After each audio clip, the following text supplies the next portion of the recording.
to unmute everything. Triceratops. Hello, everybody. Triceratops. I don't know. I'm just picking a dinosaur off the top of my head. Yes. And love pterodactyls.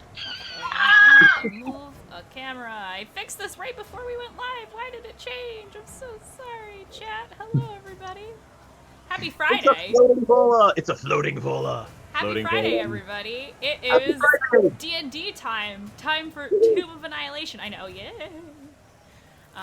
Yeah, that's me all the time with Dungeons & Dragons. I'm just like, yes, I'm so excited. Do my little happy dance. Ready to play some tabletop games. All right, before I rant too terribly much, let's introduce our players. That's right, I'm going to put them on the spot so I don't have to talk. Let's start with Kelly. Hi, I'm Kelly. I'm playing Vola. Sing it. Vola. Viola. The half-orc barbarian, and she's good at wrestling and other things. And I can be found at cavegirl.com, cavegirlprod on Twitter, and yeah, Cavegirl Productions. Next, we have Matt. Hello, I am Matt Lawson, your recently jabbed resident Brit with the Pfizer jab. Nice. I warn you, there may be some side effects, including sudden sleepiness. Oh, There it is. there he goes. Oh, I'm back. Anyway, yes, I play Paladin Jugee, and you can find me at Matt Lawson on Twitter. And next is Kirsten. Hey guys, I am Kirsten. I am playing the human Echo Knight Rosie. I am an artist everywhere, Yay. but Yes, you are. mostly on the internet. You can find me at pretty much any social media at myriad_x and also myriad_x in the chat. Whoa. Next, we have Seth. Hello, my name is Seth Polanski. I am playing the Firbolg Death Cleric, Druge and Druge, of course, Druge and Jugee. Thank you. I appreciate that. One of these days, I'm going to actually do the data thing and go, one of those is my name and one is not. Anyway, I do the law thing on the side. I'm also part of Cavegirl Productions. If you didn't know, we have this new project in the works called Igniting the Spark, the Story of Magic the Gathering, which is a documentary that will come out in the next year or so. So that'll be fun. Yeah, I'm here to maybe not make sure they all die. Although it would be fun if they all died, because I am a cleric of death. Anyway, pass. Next, we have Bash. Hello, I am Jeff, also known as King Bashman here on the channel and in chat. You can find me here on the channel or in chat. I'm not an artist on the internet. I have a Twitter handle, but I can't ever remember what it is. It's on the screen. It's on the screen. I don't know. Yeah, and I'm playing a gnome artificer named Ranzet Wimwell, who has some abilities that he just hasn't used yet, because GTFO is always a good option too. Yep. We'll get there. Trust me. We'll get there. And last but I suppose not least, hi, I'm Mandii. I'm your dungeon master for this evening. I am also an artist who is also on the internet at the Mandii. Just Google me. You'll find me on all the social medias under the same name.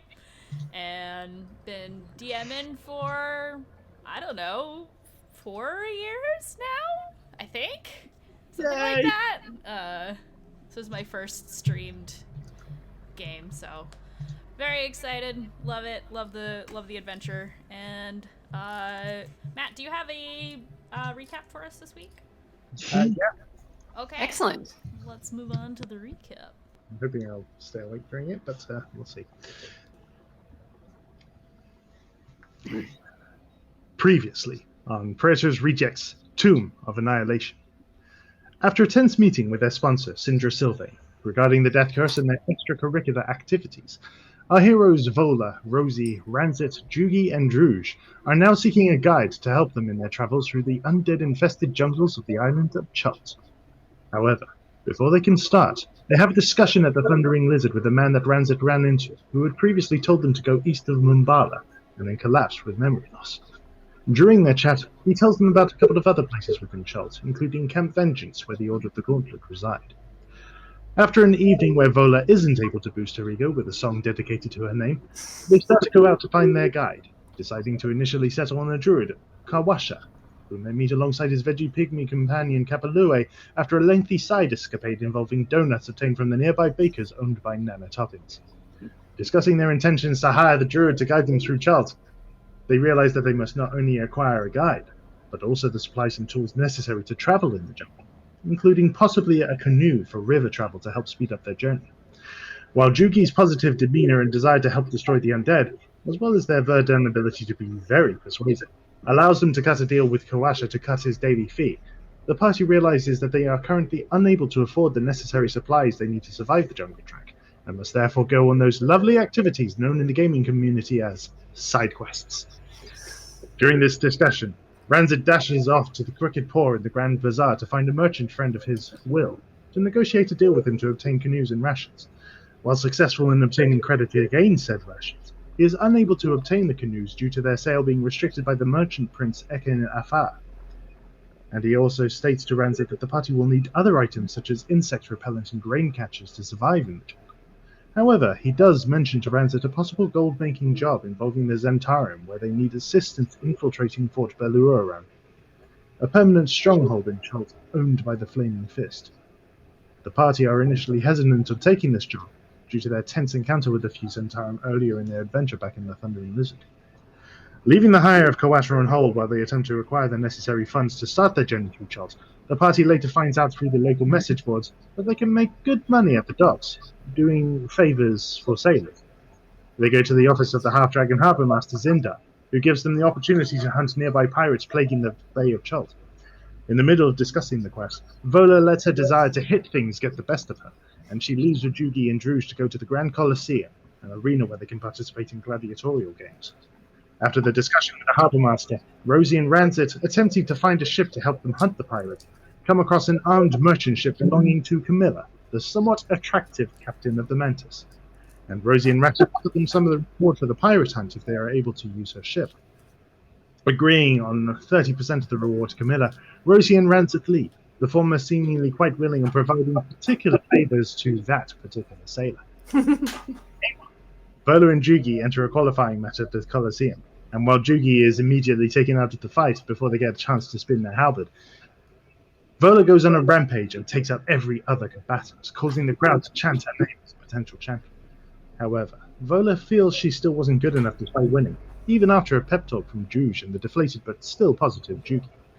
As they return to the Thundering Lizard Inn, the party, however, find a mysterious token shaped like a dinosaur skull on their usual table, one which makes Daniel, the bartender, immediately fearful for them. Will the party be able to successfully hunt pirates within the Bay of Chult? Will Rosie get to tap Camilla? What is the purpose of the mysterious skull medallion?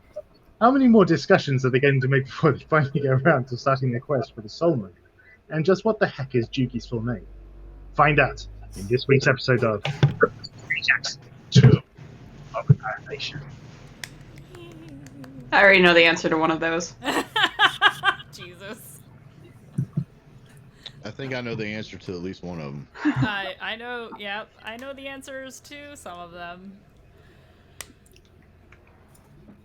Where we left off, though, was Druge and Ranzet.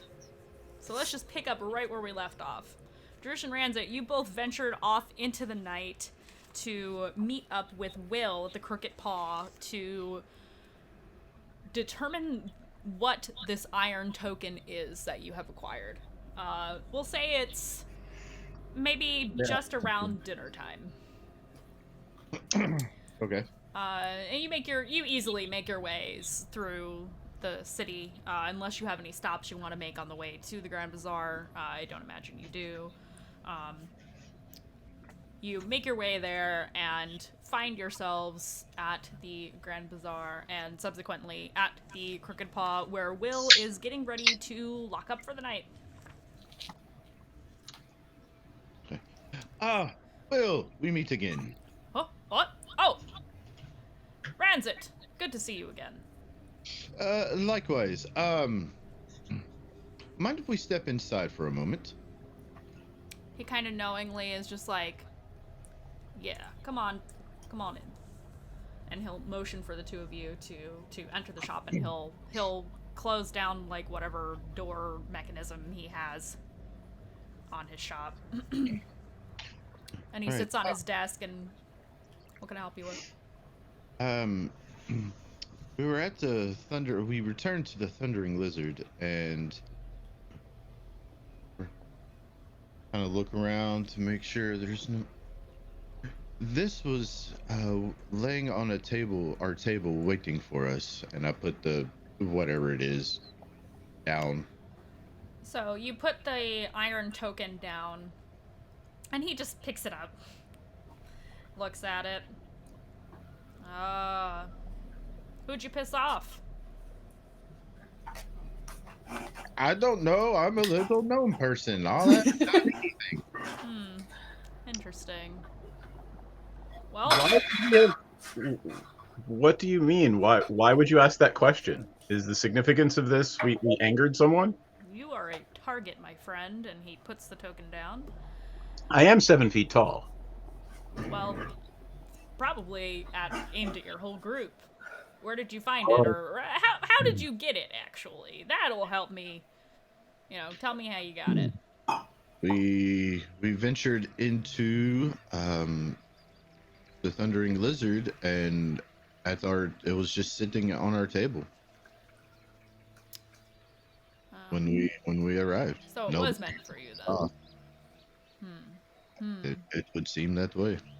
I don't know too much about the Yatepka Society, but I can tell you that if you have one of these, you pissed somebody off. Druge is pulling out his big over leather book and writing down Yatreska. Can you spell that for me, please, sir? Yatepka Society, so it's Ytepka. Yatepka. Society.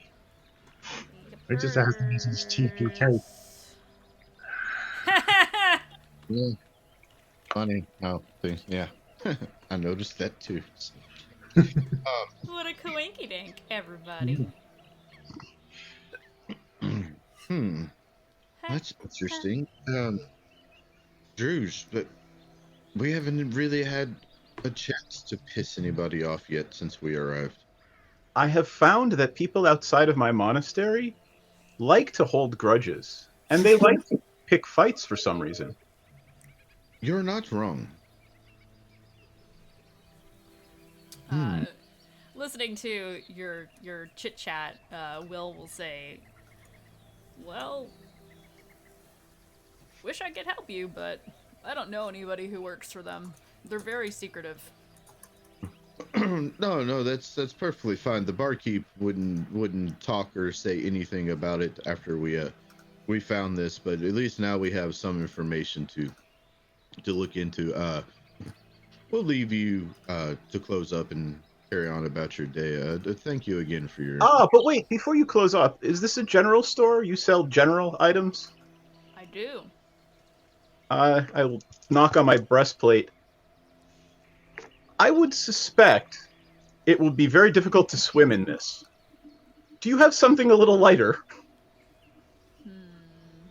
I'm actually going to ask, if he doesn't have any armor, then he doesn't have any armor. Armor's not really my specialty, but there are a lot of really good blacksmiths in the area and armor makers. Is there someone you would recommend? Perhaps someone you take a kickback from? Is that the right word, kickback? We can call it that, but no. I have some business contacts here in Schult, but none of that nature. Not quite yet. I've been here but a year. I still am working on hammering out those details. I see. But no one you would recommend? No, nobody in particular. Nobody comes to mind. I don't usually get people here come looking for traveling supplies like your friend here, and he, kind of motions to Ranzet. Our mutual friend here, I should say. Thank you. And lastly, have we put the barkeep and his family at risk because we've received this coin? No, Chultans are fearful of the Yatepka society as they should be. They're known to take things into their own hands.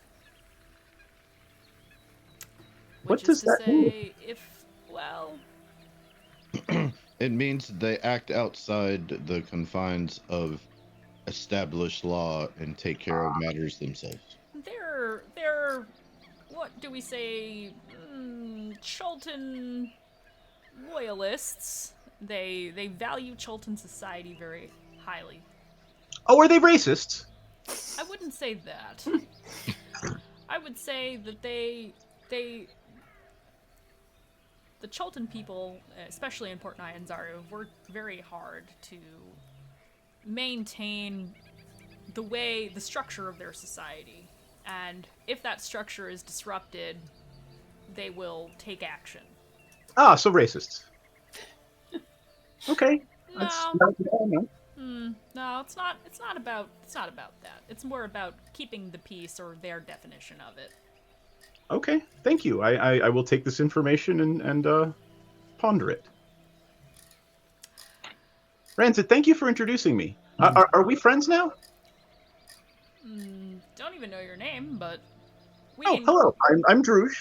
I'm Will, and he'll shake your hand. You are, it's been a while since I've seen one of your kind. Wow. It's been a long road getting from there. I just wanted to make Kelly cringe. I quit. We're not even 30 minutes in, folks, and I already quit. Vola kills Druge from wherever she is. She reaches across the city and just punches you in the face. She fucking snipes him. She, with her fist, just her whole arm stretches across the city and just. Monkey D. Luffy, that bitch. Yes. Sort Oh of my god. Javelin in his eye. The sword of Damocles turns out to be an actual sword, which Weird. Mm-hmm. Anyway, Will look at you and he'll say, "Well, you haven't given me a reason to not call you friend yet, so I guess you could call me that if you like." Thank you. He kind of looks over at Ranzet like, "Is this one slow or something?" Like,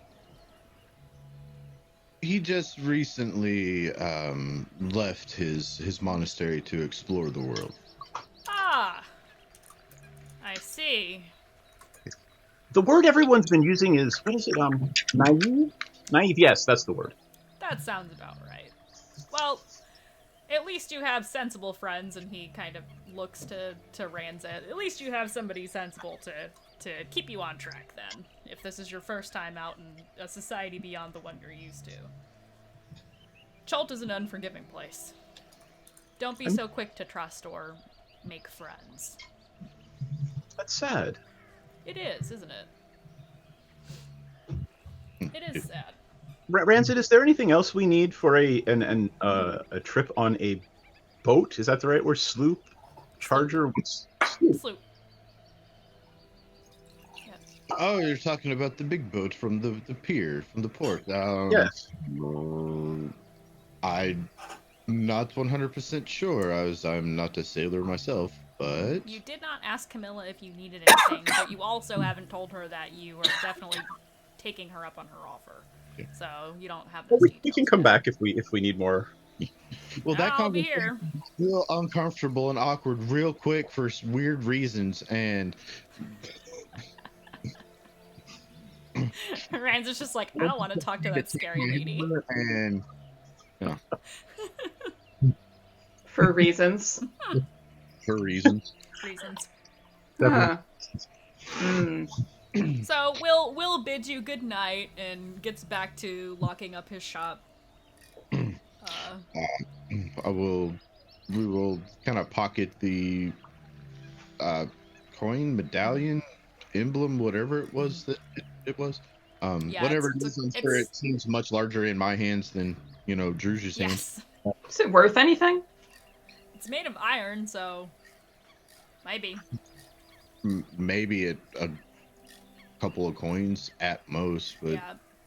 it's I not don't think you'll find any Chultan blacksmith that would want to smelt that though. right. You gotta find someone that's not Chilton. You don't know until you ask around. Yeah. But, But I'll look over at Druge and just kind of. Apparently, we need to watch our backs while we're here in town, especially at night. If this were a movie, there would be a kick me sign on Druge's back right now. Yes. Yeah, Will put it there. He was like, "Oh, have a good night, Pat Pat." Kick me sign on the back. Poor Druge. No, Will wouldn't do that. He's not that much of a dick. He's no Praetor. No. No. Rosie's my back. He is. I will follow Ranzet wherever Ranzet wants to go. I knew he was watching. He's like, "Hey." That'd be tough. We should head back to the tavern and meet up with the rest of our party. Warp speed, make it snow. Warp speed, make it so. Doodaloo, doodaloo, doodaloo, doo. And you're back at the thundering lizard, where it is indeed, well, not literally thundering, but it's happened. There's lots going on. You may or may not hear the strains of a familiar song echoing from within.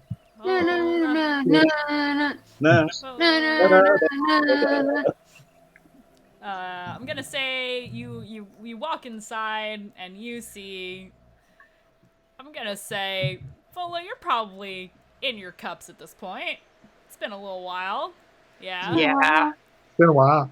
It's been a while. So you started singing because you're having a good time, and the rest of the tavern has decided to join in. So Nice. finally, you got your group song. It just took a little while to catch on, but you got it.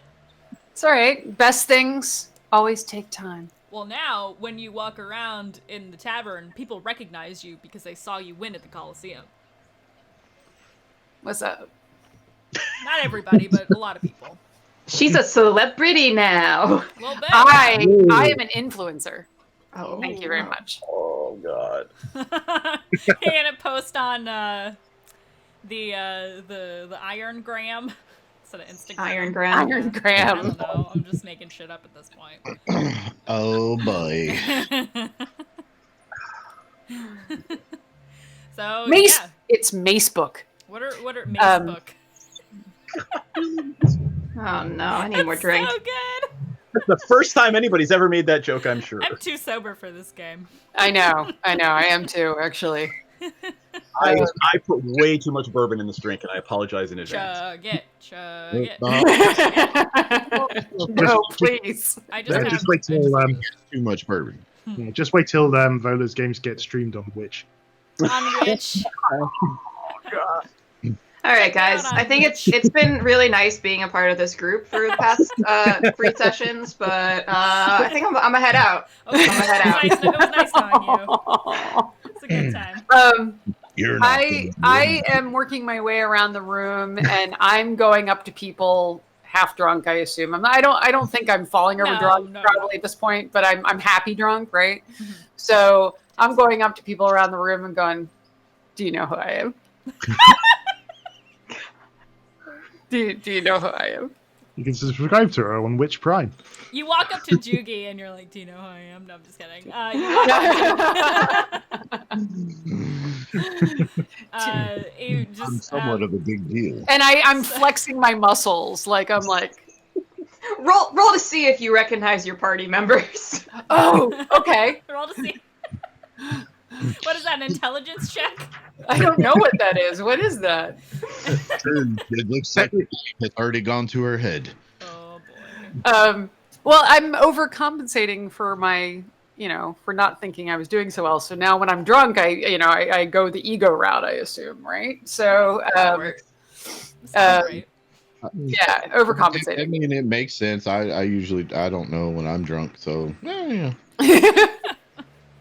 No, and so I'm doing that. I'm like, "Do you know who I am?" And I'm like, "Yeah," and talking about my conquering of the Grand Coliseum event and my wrestling of certain dinosaurs, and but Jugee's there, right? So not Druge, Jugee. Yes, Jugee. And I go up to him The one who came last in the very game that you. Yeah, and after boasting to all these people, like I'm the best thing ever, and then I go up to Jugee and I start kind of half crying. Oh. It's like I can't keep this up much longer. So now I'm doing the sad drunk. Oh boy, you're just Because crying on knows, Jugee. because he knows who I really am underneath all of this. They do. So I'm telling him that I suck and I don't know anything and I'm very sad. Jugee. Do I see this happening? Roll I assume perception check. me and Jugee were probably sitting like at the table or something together. Oh, depends on how rowdy you get and how rowdy Jugee likes to be. Not particularly rowdy, no. Yeah, roll me a perception check, Miss Rosie. Dirty 20. Alright. Yeah, no, you definitely, even over the din and the singing and the things and the stuff as Ranzet and Druge join the party, you're not even deterred by that. You definitely catch Vola. She's just crying on Jugee. I am going to go buy her some more drink. Oh no! And I'm just gonna shove the drink in her hands, and I'm like, "You need to push past this." You have It's a to get hurdle. past this stage of grief. Yeah, you gotta. It's more like this stage of drunkenness because I've been there. Where You go from like the excited drunk to the sad drunk, and Yeah. then like there's an area after that you gotta get to, but you gotta keep drinking to get there.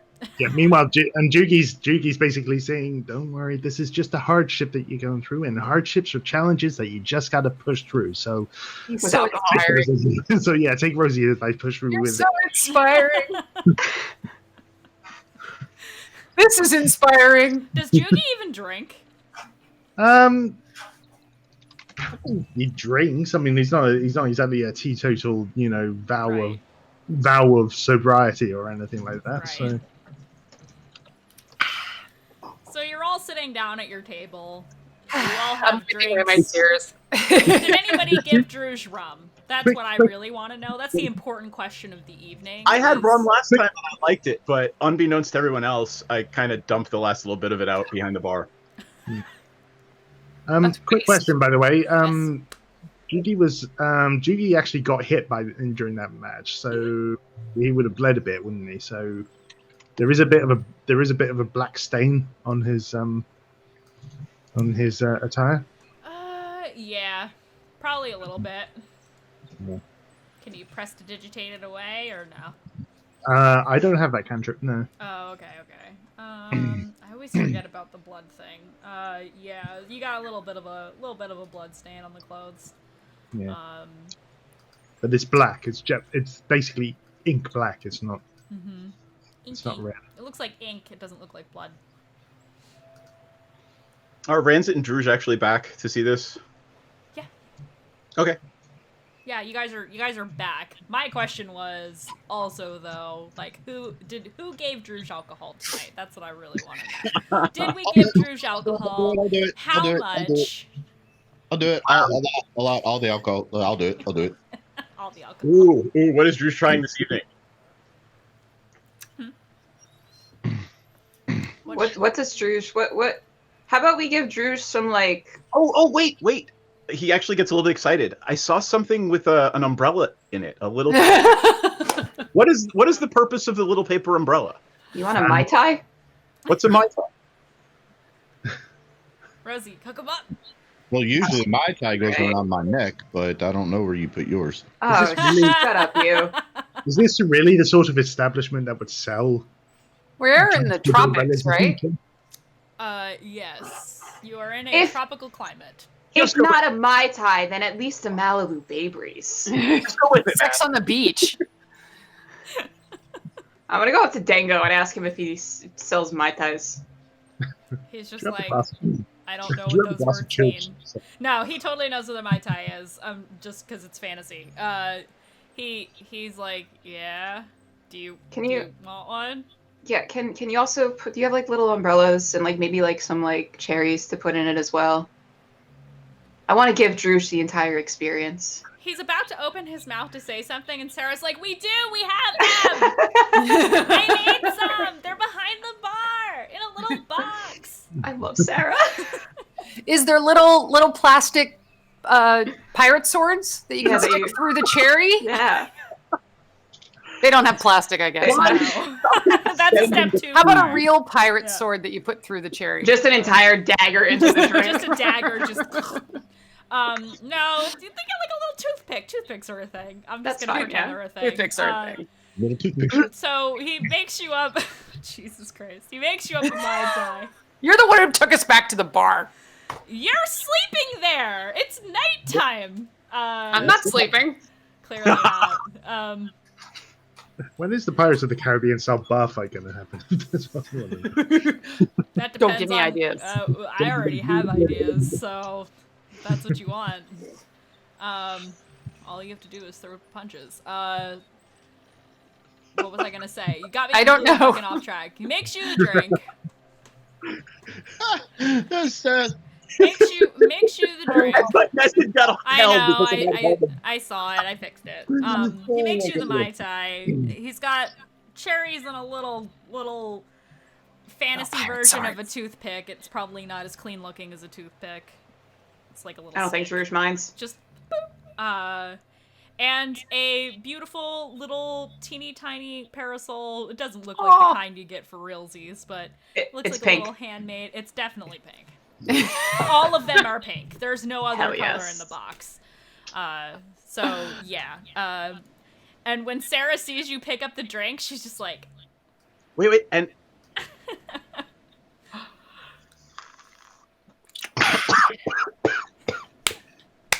there's alcohol in this. I'm gonna pat him on. We're in a bar, It's actually quite good. There's right? reason. I don't. He'll just start like digging through it for the fruit. oh god. Don't use your Druge, fingers. There's a Druge. toothpick. Druge, can you taste the ocean? Taste the rainbow. Doesn't it taste like an ocean? Can you paint? That's an analogy. Yes. Yeah. I'm just gonna sit there very quietly because I suspect they're making fun of me and say it tastes very good. It's very sweet. Can I I'm gonna go up to Druge as he's smiling and just kind of adjust his smile Maybe so not it looks creepy. a little bit normal. So, like one side looks normal and the other's like, I'd be like, that's a little bit better. Feel muscle memory. Like try to just keep that in your mind when you smile again, okay? I shall. Thank you. Okay. We'll work on it. Keep drinking. Lord. I would also I'm gonna also go up to Dango and kind of lean into him. He looks at you, kind of like, Do you know a man named Tobin? Tobin? Hey, bomb. Tobin? Tobin? Tobin? I think we changed the spelling of his name to match Matt's. It's almost said D-O-D. T-A-B-O-N. Yeah. Yeah, I changed it to T-O-B. Toban. Toban. I'm with So- Rosie on that one too. Let me see if he knows who it is. Yeah. It's like, Meth gators. yes, that's what I rolled. No, I'm just kidding. Go ahead. Meth gators fall from the ceiling and just start biting you. And then the plague of murder hornets. Sorry. Yes, and then the plague of murder hornets. You all forget about the death curse because murder hornets. Anyway, And then Chalkset happens. And then oh my god. When you ask about, let's stay on task. When you ask about Toban, he thinks for a second and he goes, yeah, he comes in here pretty frequently, I'd say. What's he Kind of- look like? A little shady. He's You look like a man. He look he like a he man. He look like a man. He talk like a man. He walk like a man. He So walk he like must a be a man. No. Man. Don't feed me stupid ideas like this. He says he will describe him as like a average height Cholton human gentleman. bald head. He has a scar on his neck, like part of his neck. And he tends to be quite shifty. So he basically gives you the description of this gentleman and says, I don't want to know why you're looking for him. Yeah, it's probably best not to ask. But I promised no trouble will happen in the bar. I mean, he looks around and he's like, it wouldn't be the first time. I don't encourage it, but it happens. No worries. A lot here, actually. I'll take it outside if anything. All right. But if you do see him before I see him, can you let me know if he comes in tonight? Yeah, I can do that. Thank you. No problem. Also, if you do kick his ass, he owes me 5 gold. I got you. Outside of bar business, of course, but While you're doing this, I reach into Druge's drink and I pull out the umbrella and I put it behind my ear. yes. You are a very pretty umbrella princess now. Really compliments the shade of your hair, Vola. Thank you. Looks great with your skin tone. Yeah, Yeah. I dig it. It's a look. It's a look. It's better than a flower because it won't die or wither. It's just made of like paper and has like little doodles on it in paint. Aw, Sarah put so much effort into it. We have to keep it and treasure it now. It's the most valuable item you all own now. Yeah, right. We have to protect it with our life. It's more valuable than a banana on the wall. That's for sure. Can we detect magic on it? It has the magic of love in it. Aw. It's Sarah. the power and the Friendship. kinship. Friendship All right, is magic, it is. y'all. I'm gonna take an executive action here, and since I'm assuming it's like dusk, I'm gonna go upstairs and pray because that's what death priests do at dusk. Even after drinking? But I'm gonna take my drink with me Yeah. because I liked it apparently. I am sad to see you go. Oh, I'll be back after I pray to death. Like you do. Like you Yes, do. I shall return and engage in more merriment. We'll be here. So Druge Have fun praying. Question. I give her an almost normal smile. Look at him. Look at him. He's learning. They learn so fast. They grow up so fast. We'll say while Druge is gone. Oh, I'm sorry. Were you saying something? I was saying my boy's growing up. Jesus Christ. Oh boy. Druge, did you want to do anything special while you go outside? I'm just going up to the room. Oh, okay. Okay. So Druge goes upstairs. How long do you normally pray for? Whatever clerics need. It's whatever a rest is to get your spells back. Oh, like a whole. So you stay up there. You're getting. Well, your... I'm just praying for right now. I can do more in the morning or whatever, but Yeah. canon wise, dusk is when. Drink and pray. Right. Okay. So you are up in your room. We'll say you're gone for like 20-ish minutes. 10 minutes after Druge leaves, a man fitting the description of Toban walks in. All of you are busy drinking, but Dango. I've been nursing a cup of ale. Dango looks. He kind of does the side look over in your direction and tries to catch your eye, Rosie. Roll me a perception check to see if you catch his hint without him saying anything. 14. That's enough. You catch his eye, and he kind of nods his head a little bit to the side to have you follow the direction he's nodding at, and you see a man dressed in he's got like typical, he's got like green, he's got like a green like duster coat. It's not like a coat, sleeveless kind of duster and no shirt underneath and black pants and black boots. That's common for Chalton people to wear light clothing. I already think he's so skeevy. And while he's dressed pretty nice, he looks shifty. And he kind of swaggers his way over to the bar. And he's like, hey, Dango. I'll take an ale. And Dango walks over to him and he's like, you gotta pay for it this time. Oh, I got a tab. You know I'm good for it. I'm about to come into some money, And Dango kind of just doesn't look amused. And he's like, what can I get you? So he does his order and they're having this exchange. What are you doing?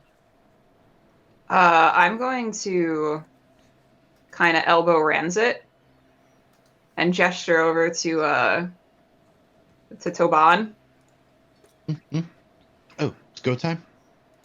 Yeah, how you want to proceed with this? Do we just like kick his ass here, or we take him outside? What do you want to do? Catch me outside. Catch me outside. How about that? How about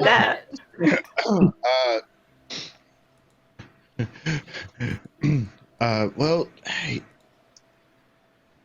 we don't want to really do it inside the bar if we don't have to. Well, Dango said that he didn't really care. And like, I mean, also, what if something happens inside the bar? Like, something gets broke. It's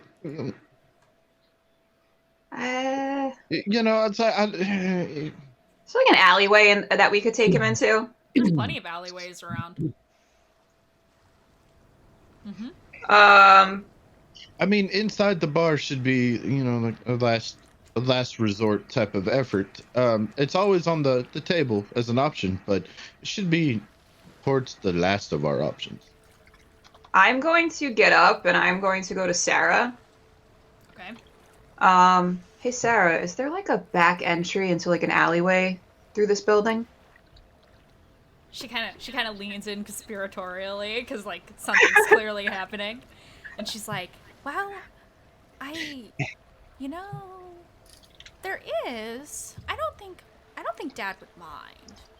And she kind of like points surreptitiously over her shoulder, and she's like, "Down the hall, there's a door.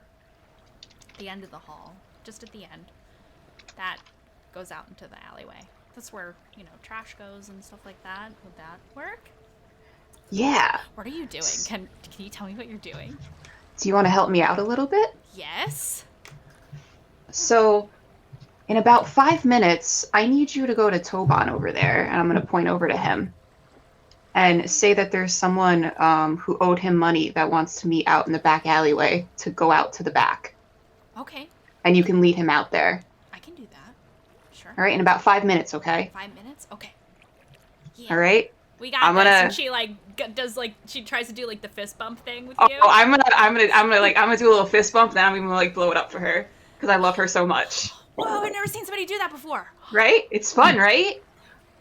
So she's just like, oh, okay, all right. I got this. 5 minutes. Yeah. Okay.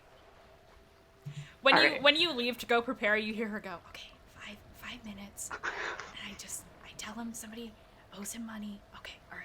She's like writing notes. She's my favorite NPC. I love her so much. Like, we need to keep her at somehow. I need to draw her for you guys because that'd be awesome. I was not anticipating the bar owner's daughter to become your favorite NPC, but I'm.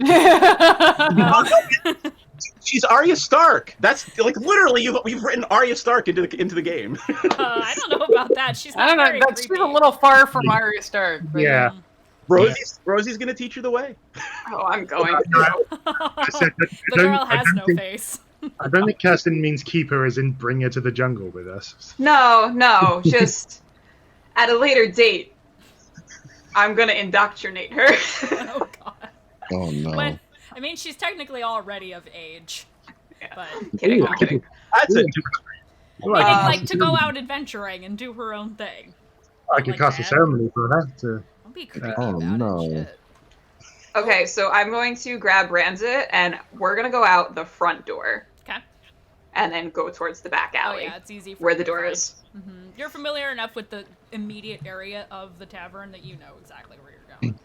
I'll just be like, Rosie, so Come on, you gotta keep up somehow, man. This is chop. We got things to do. We got money to shake from people. Right. This motherfucker's gonna catch these hands. Yes. I'm so ready for this. So 5 minutes pass, and dutifully, Sarah will.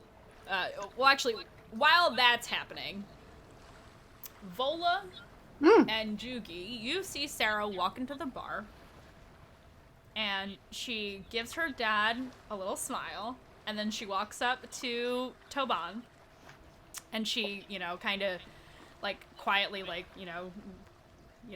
covertly, like, says something to him that you guys can't catch over the din of all the singing and the laughing and the drinking and all that stuff.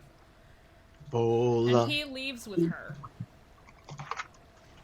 She has him kind of lead a little bit, and she gives her dad a sign with her hands.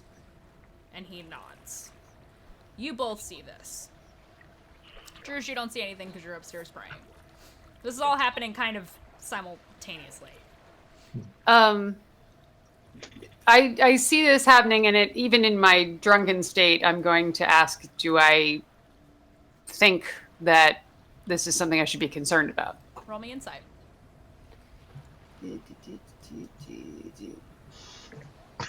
Yeah, 7. Nope. Just seems like she's talking to somebody she knows. Maybe? And since Denko gave the nod, didn't seem concerning. Okay. Jugee, I don't know if you wanted to roll insight on that or not. Mm, You can I if you could. like. Yeah, why not? Natural 1. We are oblivious. Getting a little too tipsy. You're like, oh, cool, things are happening. Okay, I'm gonna go back to drinking now. But I do wonder where everybody went. You do want to know where everybody went. Yes. Well, you definitely saw Rosie drag Ranzet out. And you know where Druge is. He's in his room. Where are Rosie and Ranzet? They didn't say anything to you. Where are Rosie and Ranzet? I say this to Jugee. I don't know. They went out, I guess. Goes back to the. Are they getting into trouble? Never. Well, Do I need to help with trouble? I'm good at trouble. You are. Trouble is my thing. Mm-hmm. well, I mean, do you want to cause more trouble for them? For them, particularly? No. But I like causing trouble. That's up my alley. Well, I mean, if you want to cause more trouble, then go out and do whatever you want to do, as long as it's glorious trouble. Glorious trouble. Did As I long as it's see? glorious, it's fine. Did I see Ranzet and Rosie go out the front door? Yeah. But they didn't say anything to you. They just left. I am going to grab my drink that Rosie bought for me. Okay. And yes. And I'm going to, I say to Jugee, I'll be right back. And I go I poke my head out the front door. You don't see, I mean, you see pedestrians around, but you don't see your friends. I am sad. I stumble back to the bar. I don't know where they are.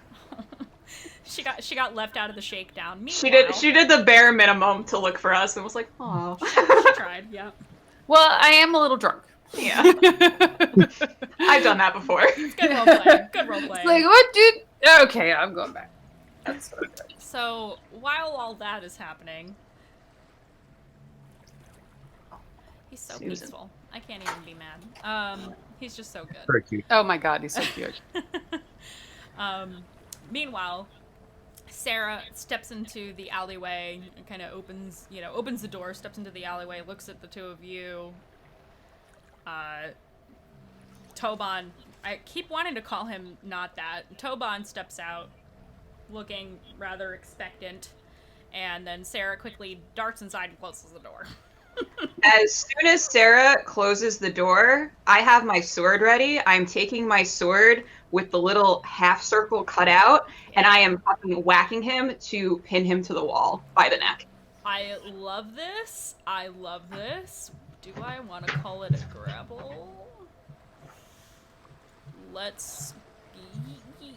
Yeah. Gonna wrestle it. You're gonna wrestle him. Yeah, let's call it a grapple. So we'll say athletics check, which you're very good at. And I have. That's 25. Very good, very good. What do I roll? Not that well. Close, but very close, but no cigar. So you pin him to the wall with your sword. He's like, "What the fuck? What do you want? Who even are you? You Tobin? Who the fuck wants to know?" You owe people some money. Okay. Who are you? And I'm the collector. Oh, I ain't paying you a fucking gold. Not a single one. Oh, That's unfortunate. that's really unfortunate. Do you know what this sword does? No, but I expect that I will find out. So, this is how it's gonna work. You either give me the money you owe people, which is 505 gold, or I decapitate you and sacrifice your soul to my god. It's about 10 days now, so yeah, I think I'm due a sacrifice. Roll me intimidation? Forgot that I was on mute. At this point, a voice will kind of pop up out of the darkness over there, and it'll be Ranzet saying, "Now, if he's dead, we can't collect what he owes, now can we?" I'm sure I could find out where he lives. Oh, we already know where he lives. His That's eyes kind of widen a little bit. So we really don't need him alive, huh? In theory, no, but it's usually a little bit easier to collect debts from the living than from the dead. However, Not necessarily. I rolled a 15, by the way, Mandii. I'm gonna say you have advantage if you want to roll again, Okay. because Yeah. Ranzet is helping you. yeah. However, sometimes, special accommodations can be made. And he'll look at Toban and say, "Toban, I don't know how well traveled or well cultured of a person you are. I myself, as you can see, I'm a gnome. I always have a keen eye for the architecture and stonework that I find all over the world. It's always been fascinating to me. Just so many different design styles, architecture. It's all just so mind-boggling yet fascinating at the same time. That Mind-boggling. mind-boggling. Mind- And the general consensus around the world is many people think that all these great structures like the dwarven keeps and like elven castles and everything is all made using some sort of means of magic or something that the people like to call technology and everything, when in all actuality the majority of it all, as he reaches down and grabs his hammer off of his side, is the majority of it is done with these right here. A simple little hammer. The mightiest of mountains, the largest of rocks, all slowly chipped away with mere but a hammer like this. Even when applied under heat, the might of iron and steel is bent with the force of the hammer. Rosie's gonna look at him and be like, if you're gonna bash his kneecaps in, do it now. No, I'm not. But I'll look at Toban and say, by the way, do you know how much force it takes to splinter bone? Let me follow that up with another question. Do you know how much force a well-trained hammer strike can generate? I'll guarantee, I can tell you right now, the second one is a lot larger than the first. So I would suggest, if you know what is good for you, you will pay up your debts. Tell me that this Rosie, what gnome was your has second intimidation, like I was has like 18. serious intimidation, like on this character sheet. You got a 15 and a what? An 18. Okay. He's definitely looking a little scared, and he's like, listen, let's see. Hold on, I'm looking at something really quick. He's like, listen, I owe a lot of people a lot of money. Like, who are you collecting for? Hold on, I'm looking for my notes. There's a bookie at Executioner's Run. You owe Okay. 500 gold pieces too. And you also owe 5 gold pieces to my friend Dengo in the bar. His eyes kind of dart around because he can't really move right now. He's like, listen, your speech is real flowery and all, but I'm not paying you shit. Damn. He was scared for a minute, but he regained his composure. At this moment, I will go, that's a shame. But then again, Rosie, I don't know about you. I mean, I'm pretty sure I know the answer to this. But usually it's a little more fun when they fight back, right? I mean, to be honest, it's going to be a win-win for me either way, because either I'm getting the gold or I'm getting the sacrifice, and Right. Either, I mean, but usually sometimes, I mean, it just depends on the mood.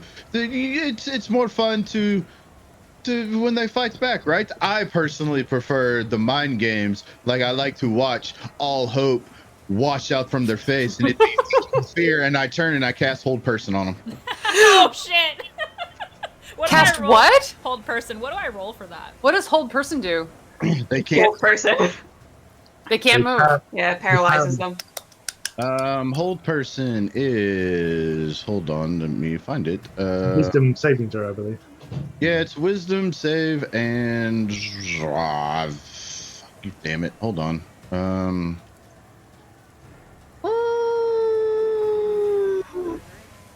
Should say the DC on the spell. Yeah, I'm trying to find it. I don't see hold Hold on. person on your spell list. Is it a racial thing that's not on the list for you? No, it should be on the list because I put it on there. Let me refresh.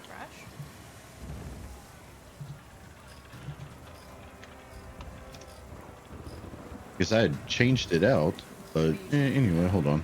Maybe it didn't save.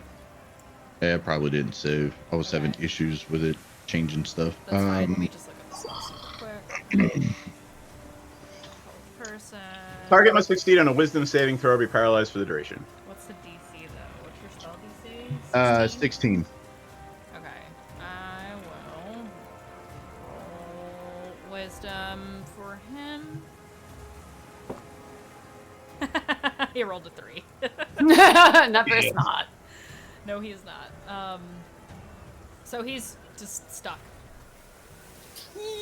The spell succeeded, and you know it did.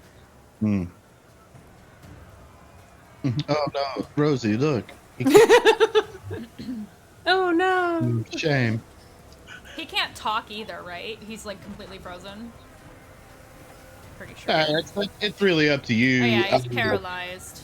Can't move or speak. Correct. Okay. When they're paralyzed, you cannot move or speak. So, yeah, he's just like back against the wall, just like. And if you Eyes go to shifting combat at the end of around. the turn, he can make another saving throw. How long does it last? It lasts a minute, so he's frozen for a minute. So do what you're gonna do. Well, Rosie, if you want to search his pockets, see if he's got any gold on him right now. Yeah, let's search his pockets. Out there. Investigation. Investigation. What is my bonus to invest? Oh, that's a good one. I got 25. 14. Never mind. He's got it. You got a what? 25. Okay. Yeah, you find. He offers up a. Well, he doesn't offer anything up. You find a pouch with 10 gemstones in it that are worth about 50 gold each. Nice. And his coin purse, which has 10 gold in it. Oh, that's good, Ben. That's fine. I will remove 5 out of the coin purse and leave the other 5 in. And I'll just look to Rosie and it's like, I know what you're thinking, but we're not greedy. We're only here to collect what's owed. I take the coin purse. I'm sorry. I'm taking everything he has. You can see the anger in his eyes, and also shame. Not that he can tell you that, or cry or anything, because he's paralyzed. Do you wait? Now- do you wait for the minute to be up, or do No. you just leave? Now, what you're going to do is you're going to go home and you're going to think about your actions. And if you come near this bar with any ill intent, you're not going to leave here alive. And after she says that, I will kind of like look up to him and just kind of like stare him straight in the eyes at an upward angle, and just say, and just so you know, we're always watching. As I try to intimidate him by holding up the iron thing, whatever the hell it was that I. Oh, the coin from the Utepka Society? Yeah, that. You don't have Nice. to roll. He's fucking intimidated now. He's just like... He can't move, so he's just like... He And gets at more that, he pales a little bit. at that point, I will drop concentration on the spell, and he'll kind of be free, and I'll just look at him, and it's like, don't say a word. Not if you understand. I'm going to push him and kick him in the ass and fucking get him going down the alleyway. He runs away. I'm so sad that in game I missed this. But anyway. We're going to go back into the I'm going to go back into the bar. I'm going to toss Dengo the coin purse with the 5 gold in it. Nice. He opens up the coin purse and he's like, you get results quick. Thanks. What can I say? Appreciate it as always. Me and the little one make a pretty good duo. I'll tuck it away. Yeah, I saw that. It's pretty good. If he gives you any problems, let me know. We warned him. I will. Thanks. Gonna pluck the bag of gems from Ranzet and be like, 50 gold pieces each, huh? Yeah, apparently. I believe that amounts to the debt. Yeah, it's Yeah. 10, 50 gold piece gemstones. Yeah, so you collect the entire debt. And you will get 10% of that when you deliver it to Clahu. I mean, do we really have to deliver it, though? It's totally up to you. It's not like we went and talked to them about this. Do I notice that they came in and have stuff with them? No, I don't know, are you guys hiding it? We're like kind of whispering to each other. It's not like we're flaunting it. We're not flaunting it, but it's not like we're being like super secretive. Yeah, I'm gonna say you don't notice what they're doing specifically. You notice that they're Okay. together and that they're conspiratorially like talking to each other. But you don't know what's going I on. raise my drink and I'm like, Ranzet and Rosie, what's up? Druge, I'm gonna say prayer time is over now. I will come down the stairs. I assume just in time to hear Vola yell, Ranzet, Rosie, What's Rosie! up? Yeah, so after all that, when you guys get back together and you're cheersing, and Sarah will kind of walk over and she'll be like, "How'd I do? Did I do good?" You did great, and I'm gonna give her a gold piece. She's like, "Oh my god, thank you." She'll like tuck it away. You have promise. You're great. Me? Yeah, you're great. You are the apple of my eye right now. And remember, a girl has no name. What does that mean? She looks at Druge. It is a saying in my temple. From a faraway land. Called Right? Westeros. Called Westeros. It's Yes. a continent very far from here. Yes. On a different planet even. She's just gushing. She was like, "Wow, that's thanks. I'm gonna go back to the lobby. No, okay, bye." And she walks back to the lobby. Hi, Sarah. She's got a little pep in her step because she just made some money. Bye. I like that kid. Something exciting happened to her, which is like, you get the impression from your interactions with her that she doesn't get to do a whole lot for entertainment because she's kind of helping her dad take care of everything. So Right. Someone get this kid a Nintendo 3DS. I Come on. know, right? Get this kid I a will, fucking Game Boy or something. God. I will sit down at the table while slurping the last little bit of my drink through a straw and say, praying is very interesting while drinking a Mai Tai. Yeah? Did it go good? I believe so, yes. Jorkle tends to be quiet, but you receive acknowledgement for sure. At this point, Jugee suddenly his head goes up and he puts the mug down and says, "Shit, I forgot to pray. Hang on."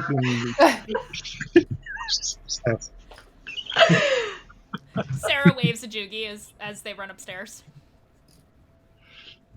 Did I miss something? No, not entirely. We took care of a notice board thing, and tomorrow we just need to go turn it in. Oh, how delightful. Do we have canoe money? Possibly. Excellent. We could have more than canoe money if we don't turn it in. I hear them talking about canoe money, and I'm like, GNU money? We Well, have GNU money? What's a canoe? You know, a GNU. GNU. Baba Ganoush. Hey. No, the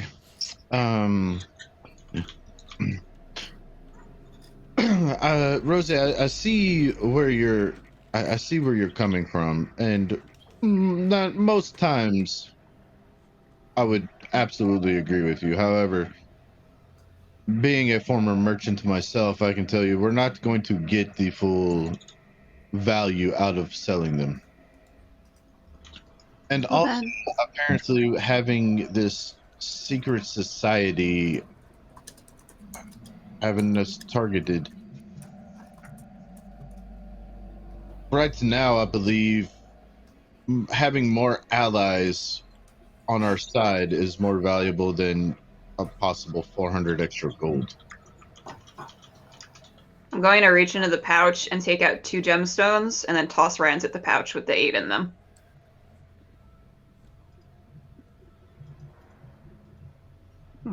He'll sit there and hold them and go, God damn it. You'll get 10% of that then. What does the rest of the party think about what's going on?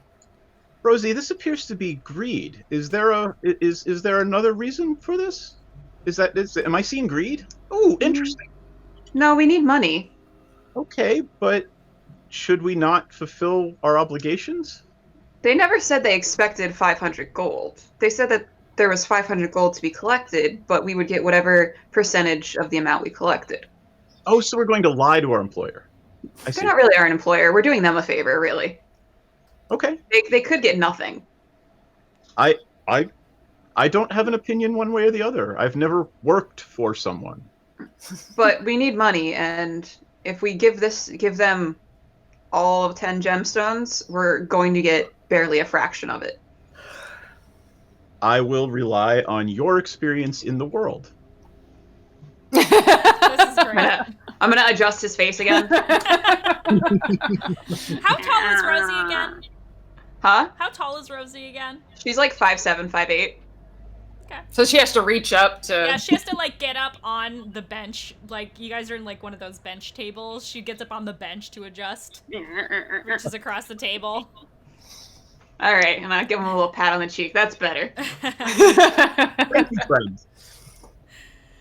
So, what does Vola think about this before I move on to the next thing I'm gonna do? Well, so did I hear this conversation? Yeah, you're all sitting at the table together, so you're Okay. hearing this happen. This is all happening in right? Am I misunderstanding? Sure. Do I? Okay, so you're all do I sitting at the table, and the conversation is happening. Do I see the bag of gems?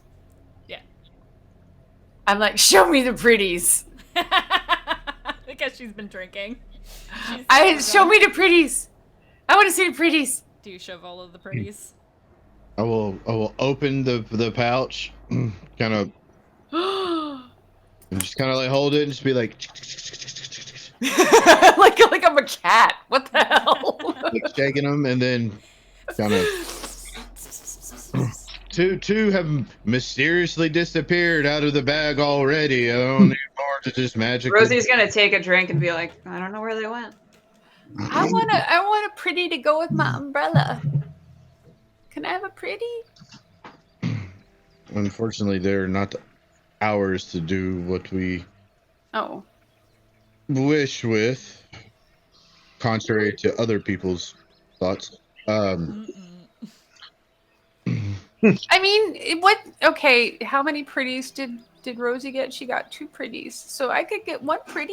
I'm gonna give Vola one of the pretties. Oh my god.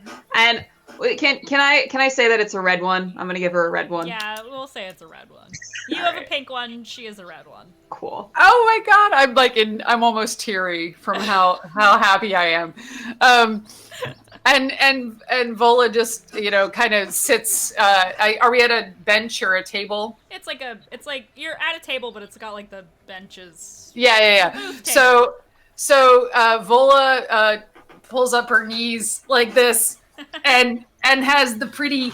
I can't do it. And has the pretty, and is just like with her umbrella, and like I got a pretty and an umbrella. La la la. You're gonna have to roll a Constitution save later. Okay. For falling off the bench. People drunk.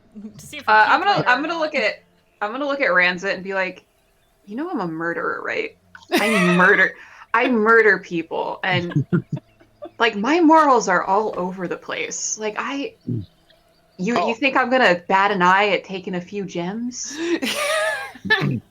Oh no, I know your morals are all over the place, if existent at all. But you're nice and you give people pretties. Or like you. No. But we have bigger, larger issues at hand that could potentially cause us dire issues and consequences. Like you flashing that coin to that guy? Yeah, pretty much, yeah. Trust me, they're not going to miss a few gemstones. And look at Vola. She's so happy. You can't put a price on that. And I'm just sitting in the corner going, He's just like, whatever you guys want. So Vola saw Rosie adjust Druge's face, and he does the smile again, and now Vola reaches over and adjusts his face. The whole party starts doing this. You gotta smile like this. You can't smile. That's not how you smile. Except for me, because I'm not there. Yes. Oh, So, where are you? While He's praying. Jugee went upstairs to pray to their deity, as So the rest of pious. the party is having this very interesting conversation about morals and or lack thereof, Jugee, Yes. you are up in your room. Tell us a little bit about your routine when you pray to Lathander. No. Well, it's just basically kneeling on the floor, just hands clasped together, going, basically reciting a prayer to Lathander to protect me during the night, so that when the dawn arises, that a new day of glory can begin. No self. Flagellation. Yeah. Oh my god. It's not that kind of religion. Okay, just checking. No, Lathander is all about hugs and smiles, right? Hugs and smiles. Yay. Hugs and smiles. Hugs and smiles and the glory of Lathander. And the glory of Lathander. So you just ask for protection and general. Yeah, I mean, just basically general protection through the night, so that the dawn may come. Aw. How would you this is gonna sound like weirdly interview-like, but like, how would you describe like your particular relationship with Lathander? Like, do you speak with him often? Is it an occasional thing? Do you just pray and go through the motions, and occasionally he checks in with you? Like, do you actively seek him out? What is usually like your goal? I don't actively seek him out. I just, it's just basically Lathander guides us all, and if he wishes to speak to us, then he will. But in the meantime, we will do his bidding, and we will do his work, and we will revel in the glory of Lathander. I'm picturing the rooms next to each other with Jugee right next to Druge. And Druge praying in Abyssal, the light gets dimmer, everything gets black and white. This horrible sound that he's making. Right next to each other. Yeah. Let me just... Sorry, I just got to check something with her. Sure.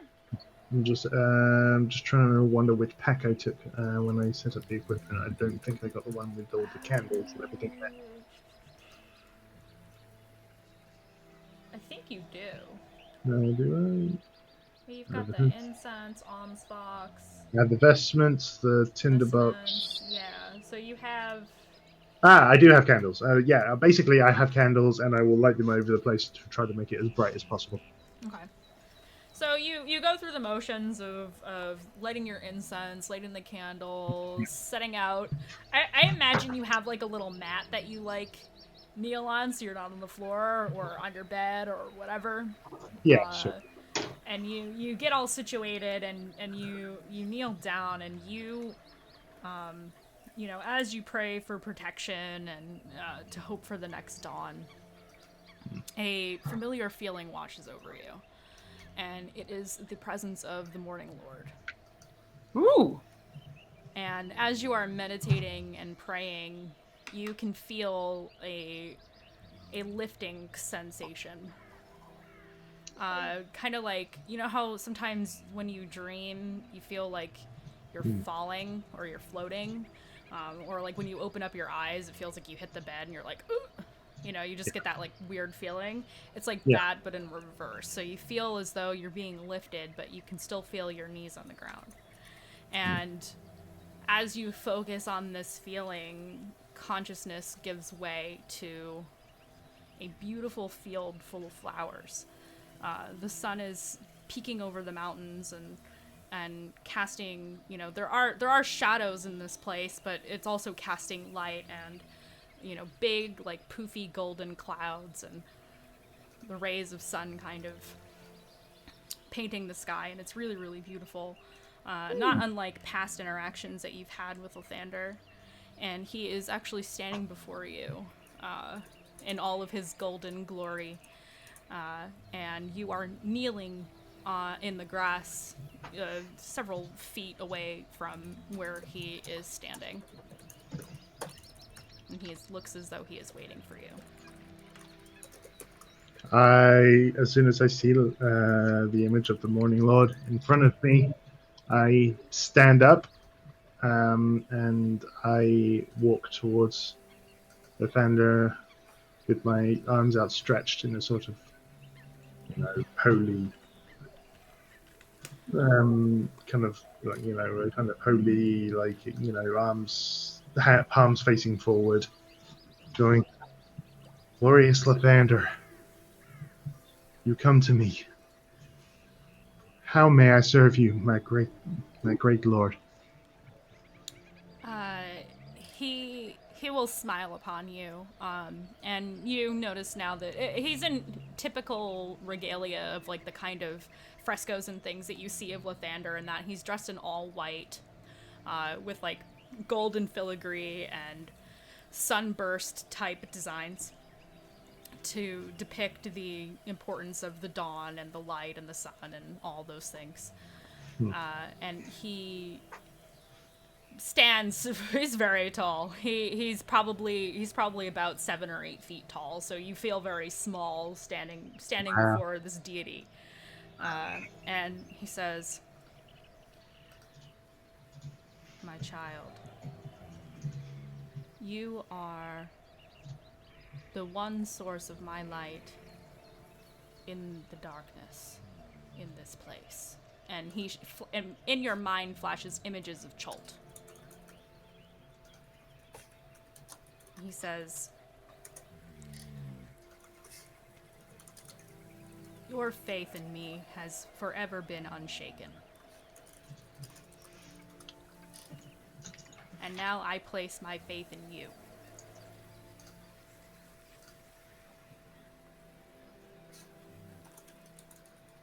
A Great terrible..." Lathander. Yes. And he says,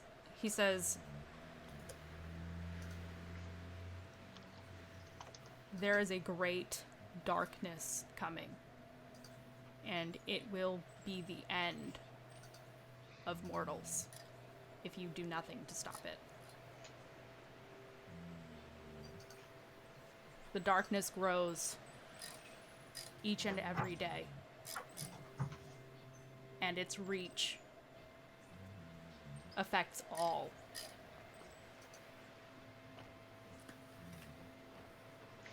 I tell you this because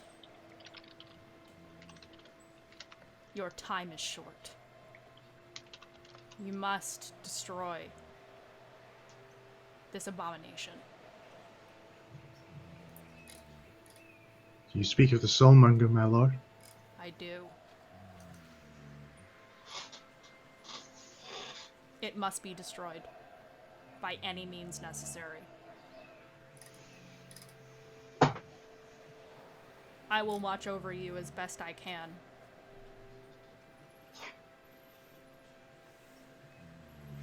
But know this. If it is not destroyed, there will not be another dawn. That I can assure you of.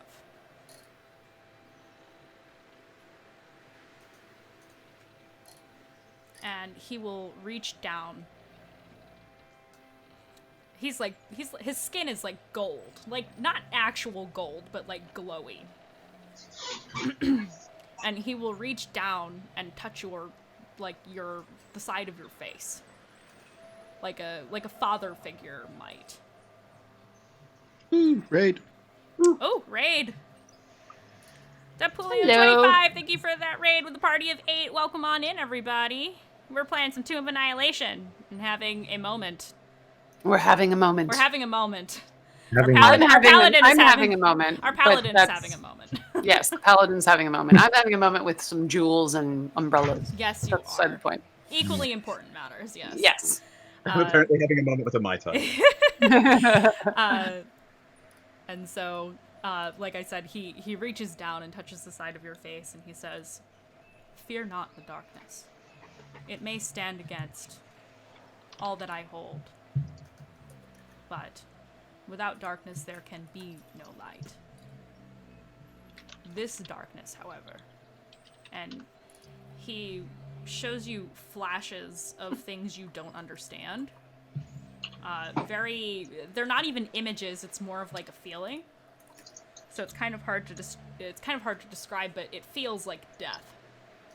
But it doesn't feel like death as you know it. It feels unnatural. And you hear screams. And it quickly ends because, you know, he gets this look on his face like he doesn't want you to suffer. And he says, "This darkness, however, must be destroyed. Do you understand?" I do, my lord. But where can we find this darkness? I mean, we have landed on the island where it originates, but where it is, we cannot guess. Know that you are on the right path. I cannot say more. Very well. I shall do as you say, Great Lord of Thunder. We Make will haste. drive darkness out of this land. When you say that, he says, "Make haste, my child. And remember your duty to me." And he will now touch your forehead, and you are back in your room.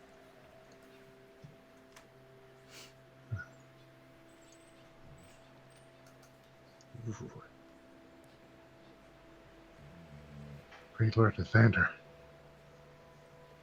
I had to tell the others. And I blew out the candles, stand up, and put everything away, and then head downstairs. All right. Vola. What's the rest of the party doing? What do they do That, when we're Jimmy doing walks that. back down? Yeah. I'll just singing. Vola. There's a dog in the corner of the bar, and he's snoring real loud. Oh, he's Yeah, doing I a heard him. heckin' He's amazing. snooze. He's harmonizing. Yeah, he is. I will drink a second Mai Tai. He's snoring. He's snoring to the tune of the song. It's adorable. He is so soothing.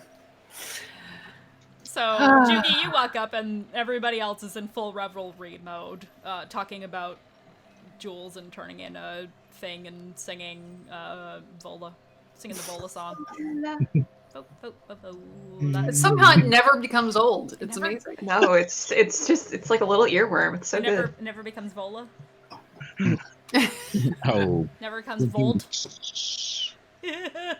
Anyway, yeah. So Jugee, how you've just received this grave message from the Morning Lord Lathander, your deity for the folks at home who've just joined us. I kind of stand at the top of the stairs, and I'm looking down at the people below, just singing in revelry and singing. Your view from the top of the stairs is just Sarah sitting at the desk. She's doodling. Looking at what Jugee thinks is an innocent child caught up in all. She was almost an accomplice to murder. Unknowingly. Jugee doesn't know But yeah, Jugee doesn't know that. Oh, sweet innocent child sitting here at this desk. She is technically. Do I see Jugee come down? You would be able to see him when he's down the stairs. So the way the room is situated is stairs and things are behind the front desk, and the entrance is kind of off to the side, so you don't have like line of sight. Well, when I see him, I'm like, Jugee! Just like I did to everybody else. I imagine Jugee looks very serious. Jugee kind of looks a bit serene, more kind of. They kind of look a bit more. They do have a serious face on them, but they kind of have also like a more serene, peaceful looking face as well. Did you pray real good, bud? I prayed. I prayed real good. Lathander came to me. Really? And you're still alive. Doesn't look like good news. No. It wasn't. They never come with good news. It wasn't good news. This- Vola, even though he's being serious, Vola's a little drunk, and she pulls the umbrella out from behind her ear and says very seriously to Jugee, "I would like to give Lathander my umbrella."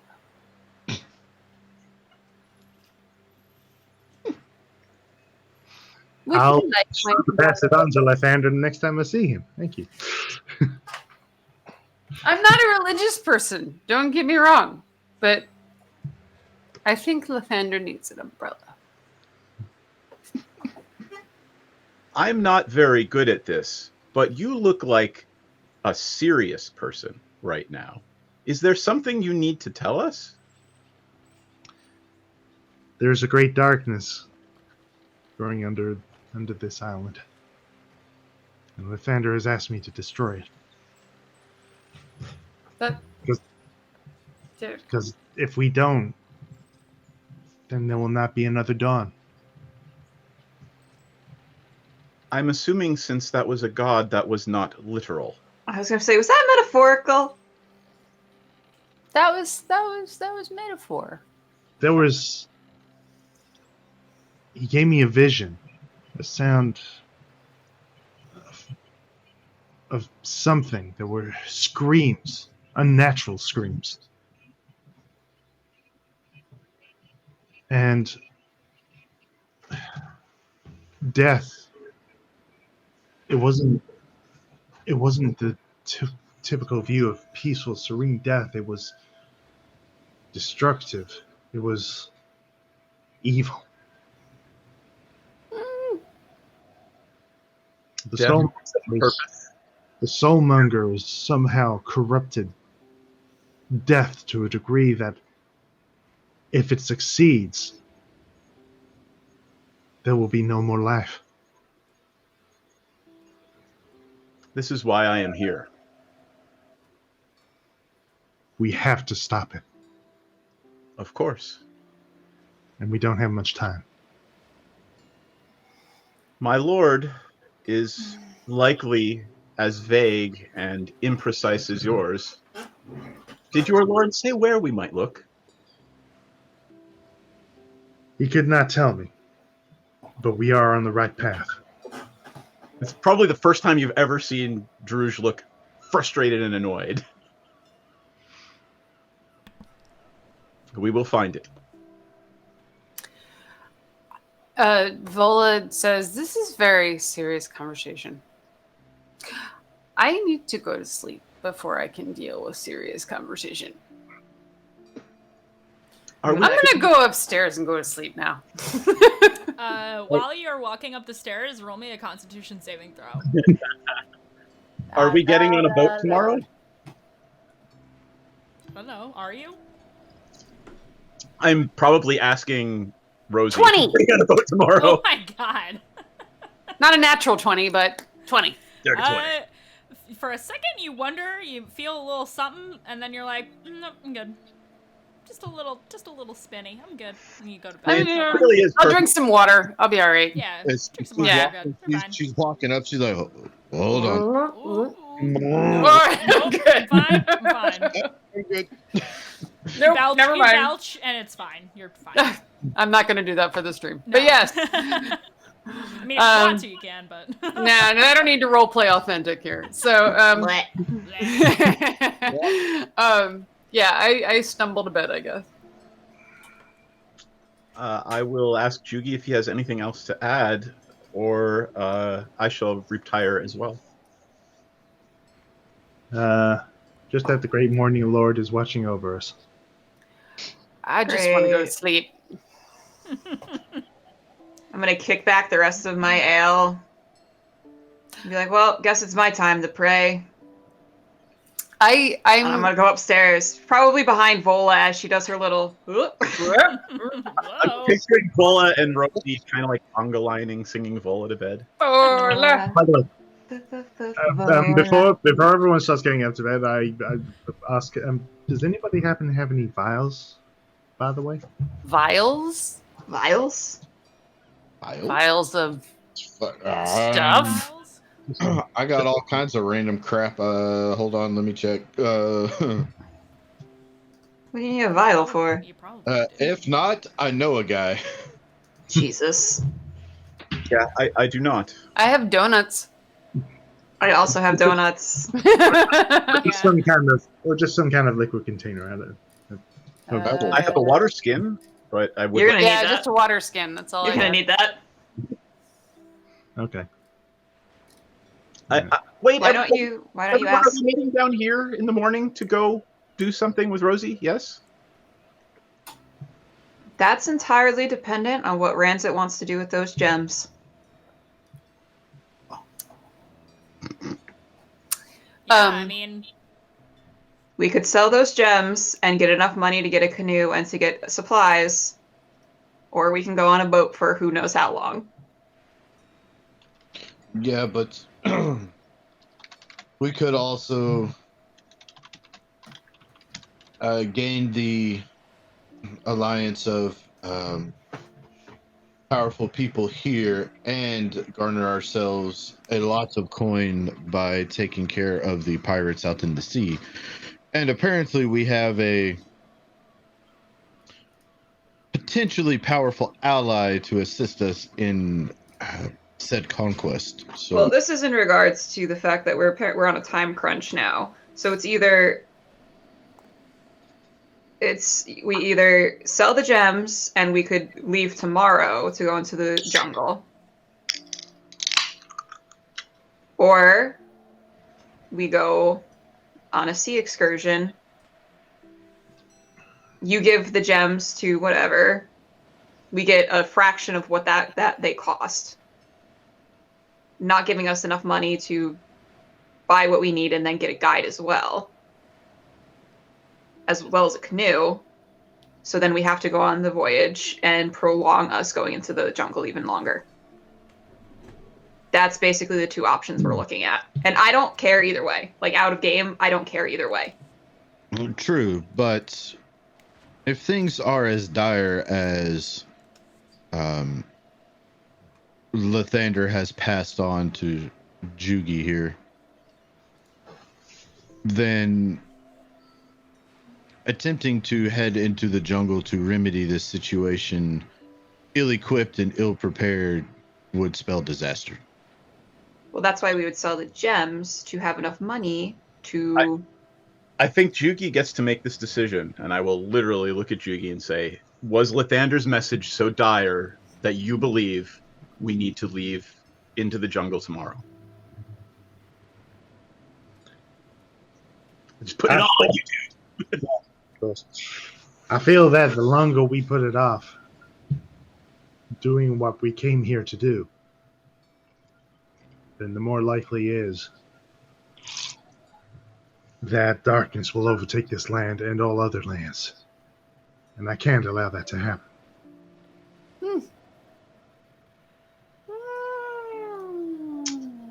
So what if we do this? Steal the gems, sell them, and go into the jungle. Vola peeks around the corner while this conversation is happening, All Vola wants to do is go curl up in bed with her gem and just be like, And then beat something. and then, yeah, beat up people in her sleep. No, I don't need to beat up people in my sleep. I just need to curl up. Okay. What if we give it a week? A week of what? Going out onto the ship to see if we can find anything. We can hold on to the gems.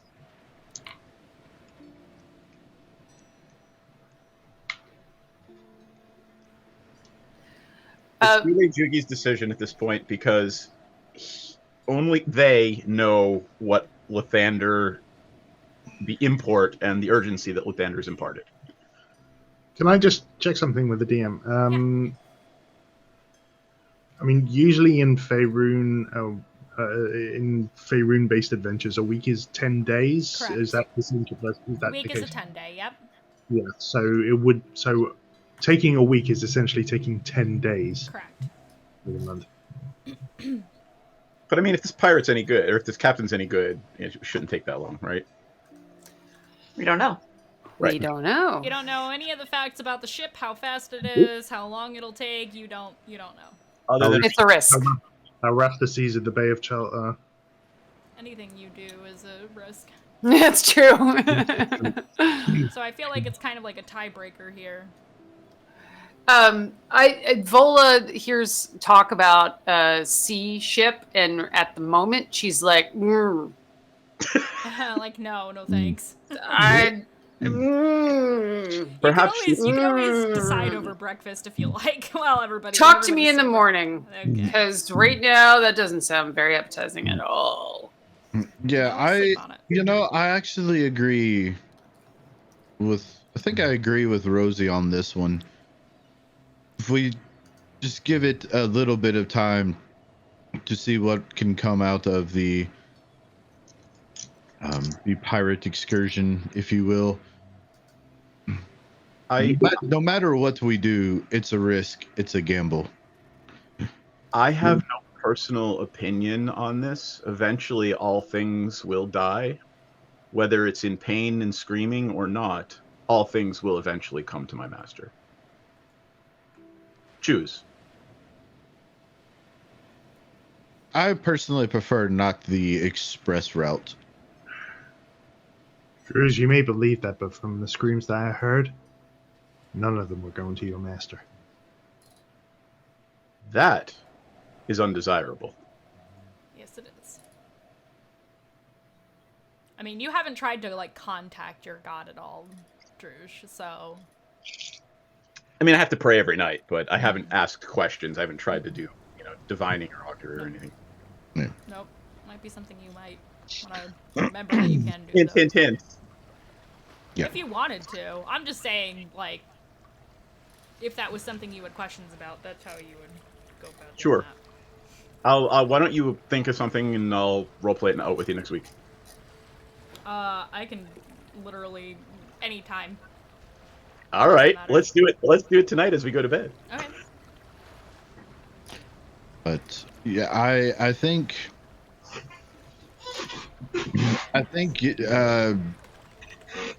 Rosie actually has a good idea to give it a week.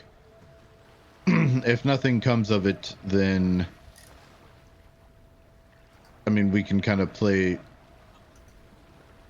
on reaction at that point, but obviously we need to head into the hearts of the jungles to deal with this whole Soulmonger thing, and doing so ill-prepared and ill-equipped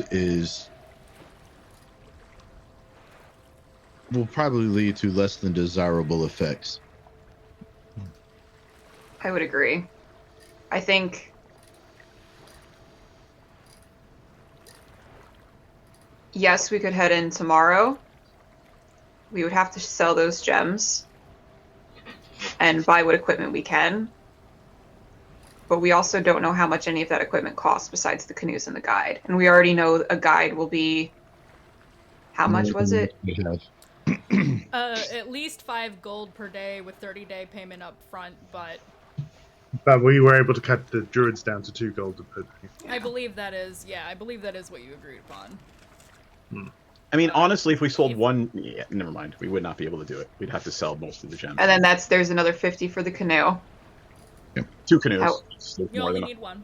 We only need one. Yep, because we yeah. remembered that Ranzet and the Vegapygmy are both small. Vegapygmy, right? The Vegapygmy. Pygmy. Kapalue. Kapalue is my homeboy. You know what Plus, I'm there are saying? also other survival tools that we need, such as... All right, but you know what? Let's just go to repellent bed, and get all up, that and do the stuff. pirate thing, and it'll be cool. Okay. So we'll, Druge, did you want to contact? Absolutely. Okay. So then we're going to take our break a little bit early tonight, everybody. We'll be back in 10. We'll give Seth some time to think of questions for the Lord of Bones. And then we will pick up there when we come back. So stay tuned, get a snack, stretch, hydrate, please. Those of you sitting at your computers, hydrate. We care about you. Please do the thing. We will see you in 10 minutes. Woo. Bye. Be right Hey. No, that's not big enough. No, that's not big enough either. That's more like it. We're delighted to have you with us. To add to your enjoyment, we're all wound up to bowl you over at intermission time with live wire service at our snack bar, where you'll find a tempting variety of favorite foods and beverages. Now it's showtime, folks. And you can be sure it's the best show in town. Your continued patronage is very, very welcome. Who's setting up shop? We got a cleric paladin who is also setting up shop. We're gonna call our consortium Praetor's Haberdashery Consortium. We don't sell hats. Is we don't sell hats part of the name? No, I just thought I'd clarify. I like it better if it was part of the name. Yeah, me too. Oh, That would be very funny. I'm the head of it, so like we could add that to the name. We will then. We're gonna have shirts made. I gotta get their portraits all put together, and we're gonna have merchandise. Oh my god! This is gonna be awesome. Praetor's Haberdashery Consortium. Parentheses. We don't sell hats. I would buy one of those shirts. It's intermission. Rise and stretch time. Time to refresh yourself and visit our snack bar. Got a yen for hot popcorn? Your favorite soft drinks are sparkling cold. The juicy Frank sizzling hot. There's delicious coffee, freshly brewed, and all kinds of ice cream and candy to tempt you. Showtime will be announced loud and clear to get you back to your car in time. So stretch your legs. Come to the snack bar now. They don't really apply to level 0 characters. They don't? Okay. All right. So then I won't grab them. I thought that crit might be that extra one. Okay. So here's the regular damage. Oh, say good night, Francis. Oh, that's Chip. Oh. Oh, I'm sorry, Chip. Suck it, Chip. Whoops. I thought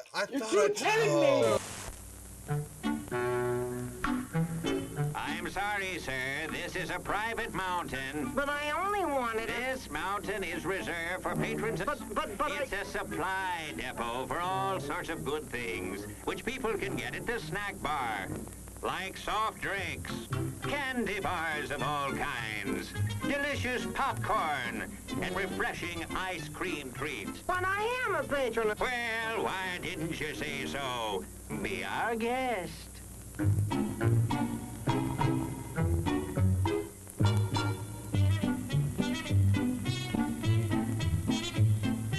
Through, and you're kind of at a point where you can't really wedge your way in there anymore. You're like, here, boy. Here, boy. Come. Here, boy. You can do it. Come on.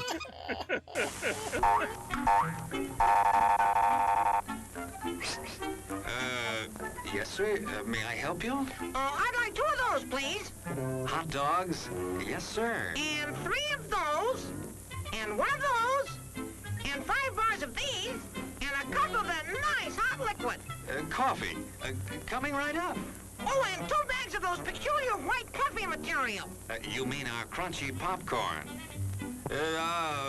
Shall I wrap that for you, sir? Oh, that's all right. My saucer's just outside. They come from miles to enjoy our intermission.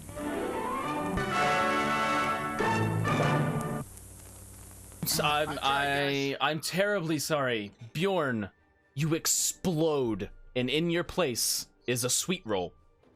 Nice. Hello there. Give the demonstration of my new invention, the goodies machine. The machine turns out delicious hot doggies one after the other. And thirst-quenching sodas also. Gives popcorn of the most tasty kind, plain unbuttered. Candy too, crunchy and dandy. Steaming hot coffee and ice cream too. These goodies are at our snack bar, just waiting for you.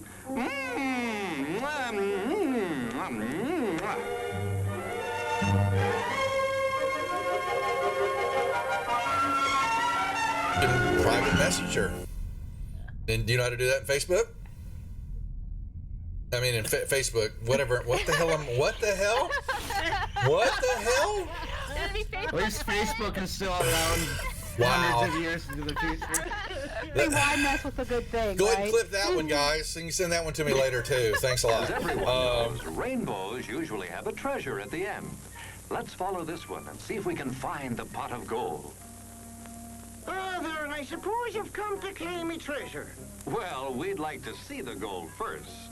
Nathan, there's better than gold in here, me lad. No, just look here, no. Candy, refreshing soft drinks, popcorn, ice cream. Well, that's some treasure, but anyone can buy luscious treats like these at the snack bar. You don't tell me. Do you suppose you could get me a job as a snack bar attendant?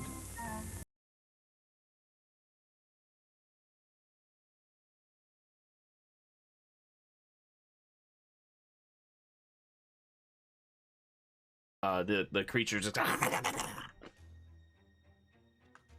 did the creature go? One more time? What? One more time? No, that was it.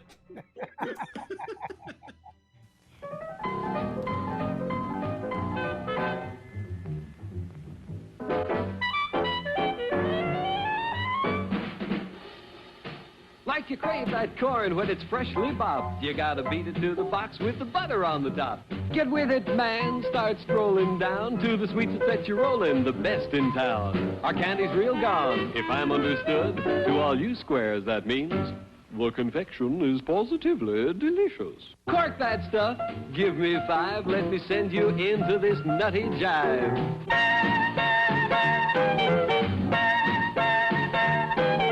Go, man, go! It ain't very far. Shake it on down to this cool snack bar. Come on, Jill, give us a treat. A friendly pepper-upper with a tasty beat. Drink Dr. Pepper, Dr. Pepper, 'cause it never lets you down. Frosty, man, frosty. People, we might be able to take care of that. I I'm understand. gonna sing the Doom song now. Oh, God.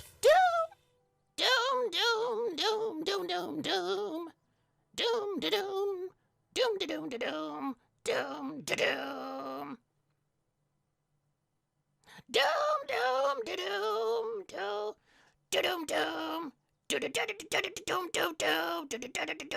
doom, da doom, doom. Doomy, doomy, doomy. Doom, doom, doom. The end.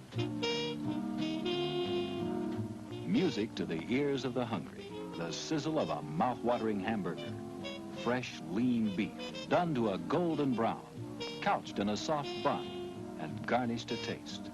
Man, that's hunger heaven. And you'll feel like you're heaven sent when you get one at our refreshment stand. Happen. Let me see. Is there a deception check for a horse? Does a horse have a? Ooh, it's going for the deception for a horse. Yeah, a horse has got love it. deception. So the horse goes up and you see it.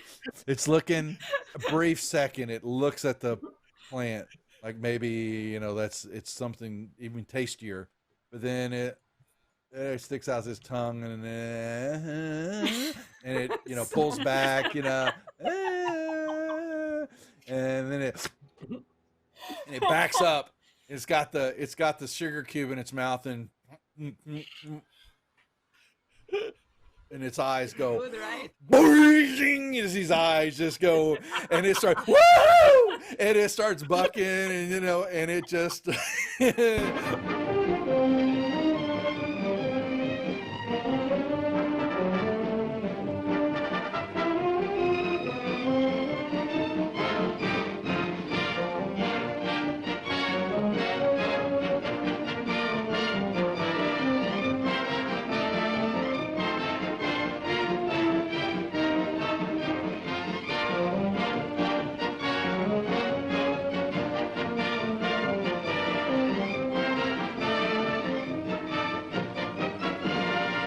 And he was looking at something in his hand, and he is standing up, and he grunts out, "Who the F are you?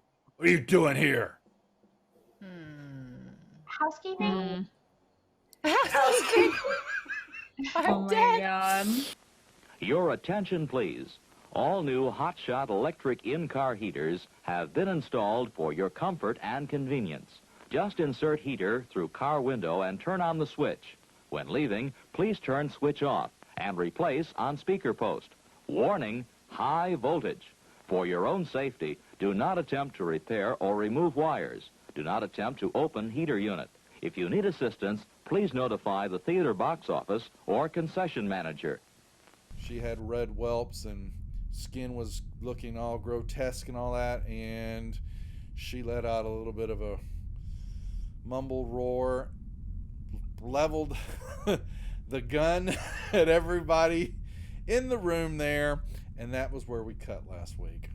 So that was where we'll pick up the action now, unless there are any questions or anything else that the group would like to add. I have a question. Please ask away. What is a mumble roar? Mumble roar? Yeah, well, yeah.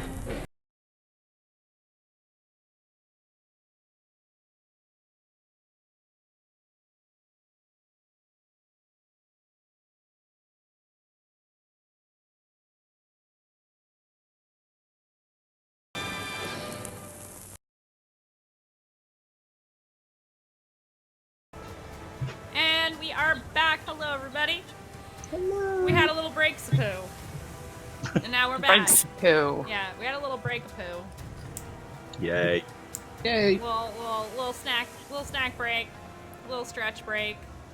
I did like 2 laps around my apartment. It's fine. You just played with your dog. Be real. No, I did well, while you were all up, I walked around, and then I went to play with the dog. And now he's sleeping again, I think. So, oh, I can't wait for the snore. Heckin' snooze time. Excited for the snores. Yes. So, everybody went to bed. Druge is doing his praying thing. What was that, Matt? Sorry. Before we go to bed, can I ask for a glass of water from the bar to take up with me Oh, to my... of course. Okay. In that case, I take the glass of water and I am going to cast Ceremony before I go to bed. What does that do? Ooh. Ceremony actually has a number of different functions, but basically I cast it for an hour, I do a little religious ceremony, and then I touch the glass of water and cause it to become, I'm going to use the Bless Water ability from my ceremony and cause it to become holy water. Oh. Ooh. Lovely. Okay. I can only do like a vial level of water, so obviously I've got to drink some of the water before to a manageable level. Unless you want to drink some holy water. You feel very holy when you drink this water. But yeah, I've got a glass of holy water to keep by my bedside while I get the necessary vials to store it. Alright. I would imagine you have a vial for this purpose. I mean, I don't have it in my... And they cost I don't want to be like an asshole, but isn't there an actual physical component to that spell that it gets consumed? For ceremony, I believe so. Oh yeah, you're right. Because we were talking about making holy water in the against slavers. Sorry, I did not notice that. Yes, I'm sorry. I shouldn't have said something, but okay, in that case, I don't cast her. No, components like that are important for me. I'm only a stickler when it lists the actual item and how much it's worth. Yeah, it has a cost to it, so I will. Oh, but you could marry the party. You could marry people in the party with wedding. You could. Who's getting married? Vola is already. She already has her path set out for her. How do you know Druge isn't like her ex-husband? What if Jugee marries Vola and Rusty? Hey, In the that would future. it would thruple. Oh my. Thruple! Yeah, thruple's totally a thing. Okay, I'm gonna shut up now. Bye, guys. Anyway. Who knows? I like how she's just like, aw. Maybe I'll use dedication and dedicate Vola to Lathander. Oh no. That's up to Vola. Anyway.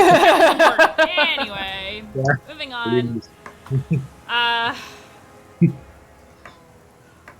Might as well. I said I was gonna do it, even though you don't have a spell, but that's okay. That doesn't mean that he will answer your questions necessarily. I will set out to pray and ask for guidance and see what happens. I will lay myself out, prostrate on the floor. Prostrate, yes. Prostate. Prostrate. No. Yes. Floor. Oh wow! You had it right the first time. Yeah, brain fart. Too much bourbon. Yeah, I was gonna say you've drank a little much tonight, honey. I corrected myself to the wrong word. I lay myself out prostate. Somebody please clip that. Please do. Prostrate with my thumb. Sorry. Oh no. Yeah, there is a lot of bourbon going on. Anyway. Yeah, we gotta meter that out a little slower. Moving on. My God. There's a creature around behind him with the else extended thumb. Oh no. You do your routine. I imagine what you're trying to say is that you lay down in a corpse-like fashion, like you're on Exactly. a deathbed. Hands crossed, staring up at the ceiling, Rick the Scrin. When you focus and close your eyes and all of that during your prayer, the darkness envelops you in a way that is familiar. When you were in the monastery, you spoke with Jugee often.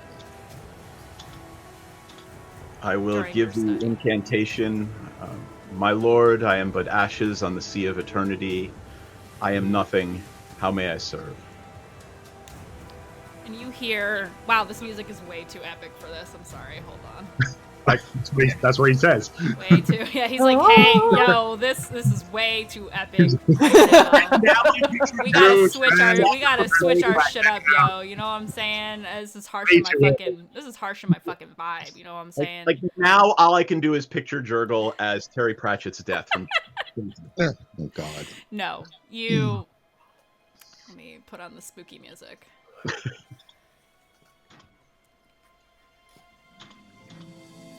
The darkness envelops you in that familiar way, and you say your usual greeting. And like so many times before, you hear a sourceless, disembodied, chilling voice. And it says, I hear you calling to me, my child. My lord, you have sent me here to eradicate the abomination. How may I serve? Do you have any guidance for me? I can say this.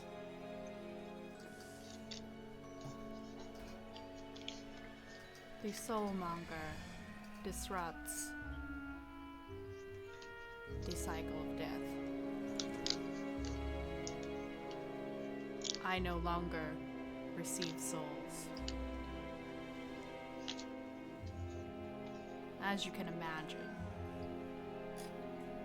this is against everything we stand for. Of course, the Soulmonger must be destroyed. Yes. I heard your whisperings about the Lich. Know that there is not only one.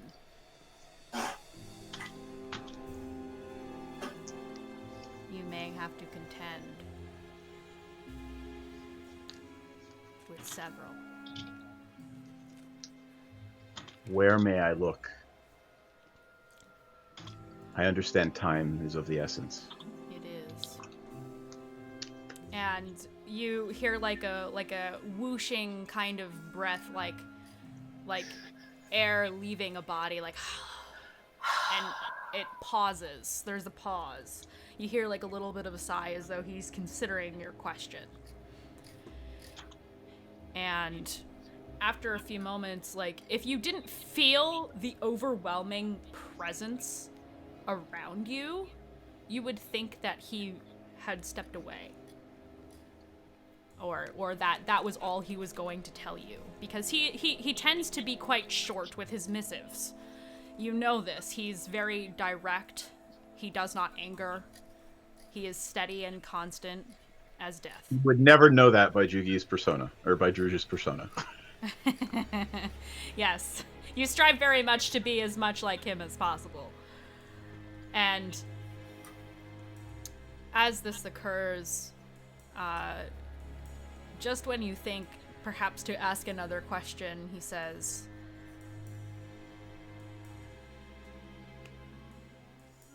"You spoke to a man, a human, who told you to seek the guardian of Orolanga.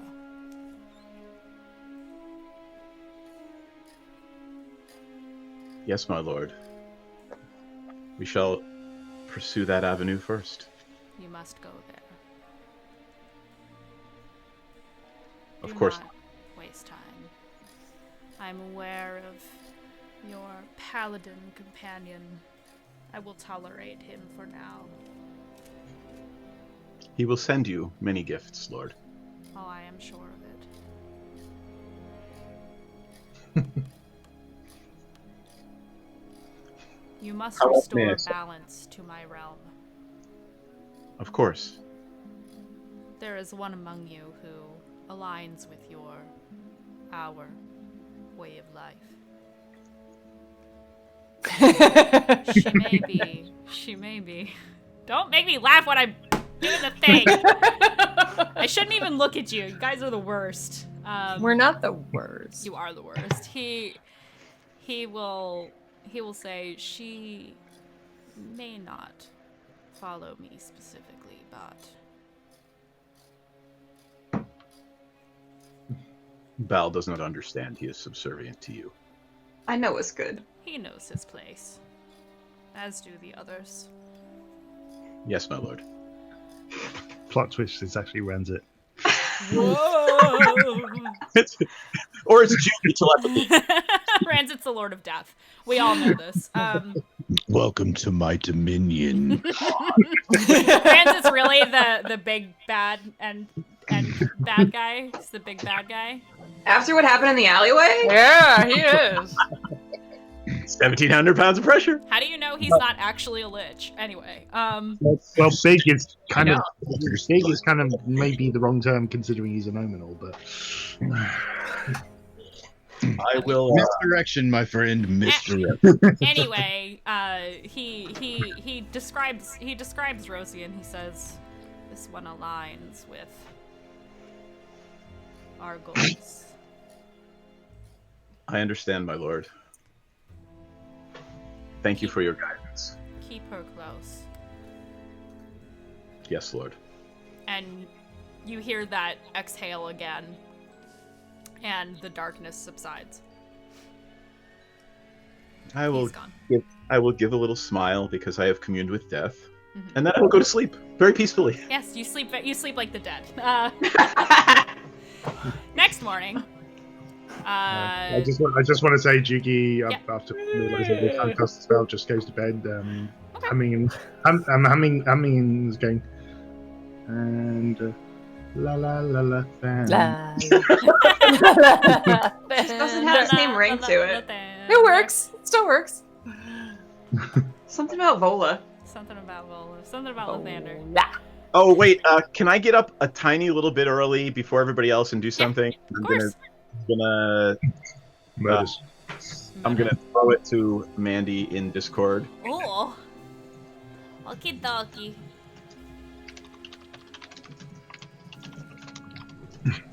And there you go. Boy. Okay. Yeah, you do that. Cool. I'll say,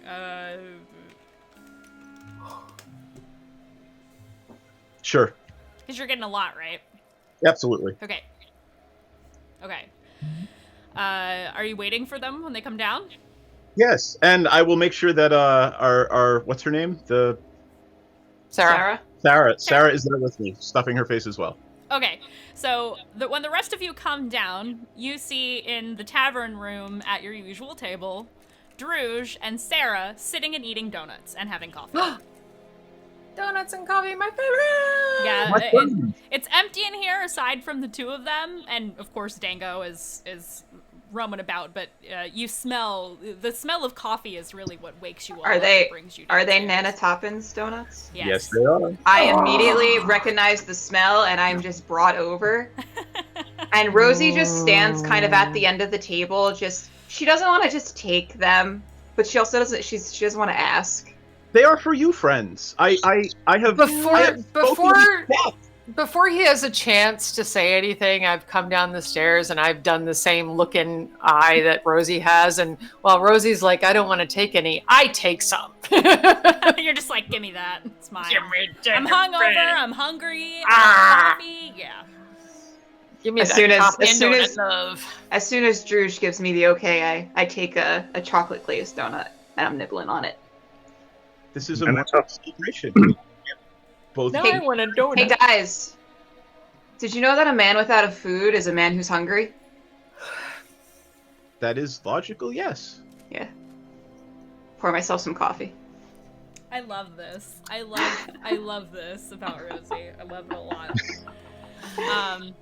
When everybody comes downstairs, Sarah leaps up from her seat and she's like, "Oh, don't let me take up space!" And she goes and gets a carafe with the coffee and creamer and stuff and brings it over to the table. Do you have Splenda? Because I like Splenda. What's that? No, I'm just kidding. Nana Toppin. You have stevia, because I really prefer stevia. We have sugar. Some Sweet and Low? Sweet and Low? I don't know what that is either. That sounds like a song, Sweet and Low. Maybe you got some. I can't believe there's not butter to go with those. I can't believe it's not butter, stevia, and. Do you have almond milk creamer? Almond Oat regular milk. creamer Are you hurts my tummy. Oat milk. She just Once kind of. everybody. Good. Ranzet just hears this and it's like, man, I got evil shit to do in the league. I got evil shit to do. I got evil shit to do. Bye. Jugee just says, "I got good shit to do to balance it out." You have to balance it out. Jugee, let's go. I can't talk right now. I'm doing bad I would like shit. some mango juice. Thank you. Right, I'm done. I'm Yeah, done. mango juice is possible. You can get mango. I can get mango juice. Yeah, you can get mango juice. Coconut milk? Coconut milk is maybe a thing. I don't know. Sure, coconuts are a thing. I don't know. Coconuts are a thing. Yeah, I don't know if coconut milk is a thing. And whatever. Yeah, we'll just say it's a thing. Coconut water is totally a thing. Whatever. Anyway. This is not Monty Python. All right. Holy Grail, As okay? they're sitting down to eat, they're finally starting to shove food in their mouth, right? I will, in a almost excited voice, explain that I have spoken with Death. How'd that go? Yeah, how does that go typically? I still exist, which is good. Yes, I'm happy that I still exist. So Ranzet can reach out. Well, Yep. Jugee pats on Druge's shoulder and goes, "We're all happy that you exist." Thank you. It has imparted knowledge to me that we must seek the wise guardian of Orlunga first. That is our first destination. Well, at least we know where that is, east of Mumbala. And I believe, given the urgency, that we may actually spare some time to help these people with their pirate problem. So, my recommendation now is that we indulge Rosie. Did I get that right? Indulge? Is that a good medical term? I'm gonna indulge, all right. And we can help these people with their pirate problem while earning some. While earning some money. And then we shall seek the wise guardian of Orlunga. Does that make sense? Does that sound like, dare I say it, a plan? I think it Efficiency does. bonus. Thank you for that raid with a party of these. Welcome. We think we might have a plan. That's odd. I know. I have never heard of such a thing from this group of people. I think Vola just basically holds up a donut and a cup of coffee and says, "Will there be donuts?" I cannot guarantee that, but I will do my best. Donuts. I'm in. where? Mm, Donuts donut. where? On the ship. I'm in. Whatever you want. Can I bring a donut? You can bring a sack. Rosie has her bag of donuts. She's like stuffing further into. I her still have satchel. 12 donuts in my bag, so I I'm good. told you another bag would be needed for those donuts. You need a bag of holding specifically for donuts. Bag of donuts. It's the donut bag. You guys gotta go to the store and get a bag of holding. Yes. But yes, I'm go on get board it. for this plan. It's fine. Sounds fine to me. I'm all good. You guys know my vote for this. At this point, Ranzet will kind of go and like pull on the tug on the cloak or pants or shirt or whatever of Rosie. Yeah. You know, he's small. And he's Yeah. like, ooh. I tinkered this up last night. Based off of what little information I got from your conversation with Camilla. Would this work? And he holds up like a small one-handed paddle. I'll allow it. That'll do, pig. That'll do. Mandii, sorry, quick question. Yes. Did you want to roll for Jugee's little thing? Oh yes. Let me do that really quick. It has a knobbed end on it. Nope. I don't want to hear about this paddle. So it's a paddle? Yeah. I'll look at Ranzet and be like, bend over. Jesus Christ. No. Sarah. You're no fun. Sarah looks between the two of you and she's like, nah, he's just my you can supplier. see the equations around her head and she's trying to figure out how that works. The logistics of how it works.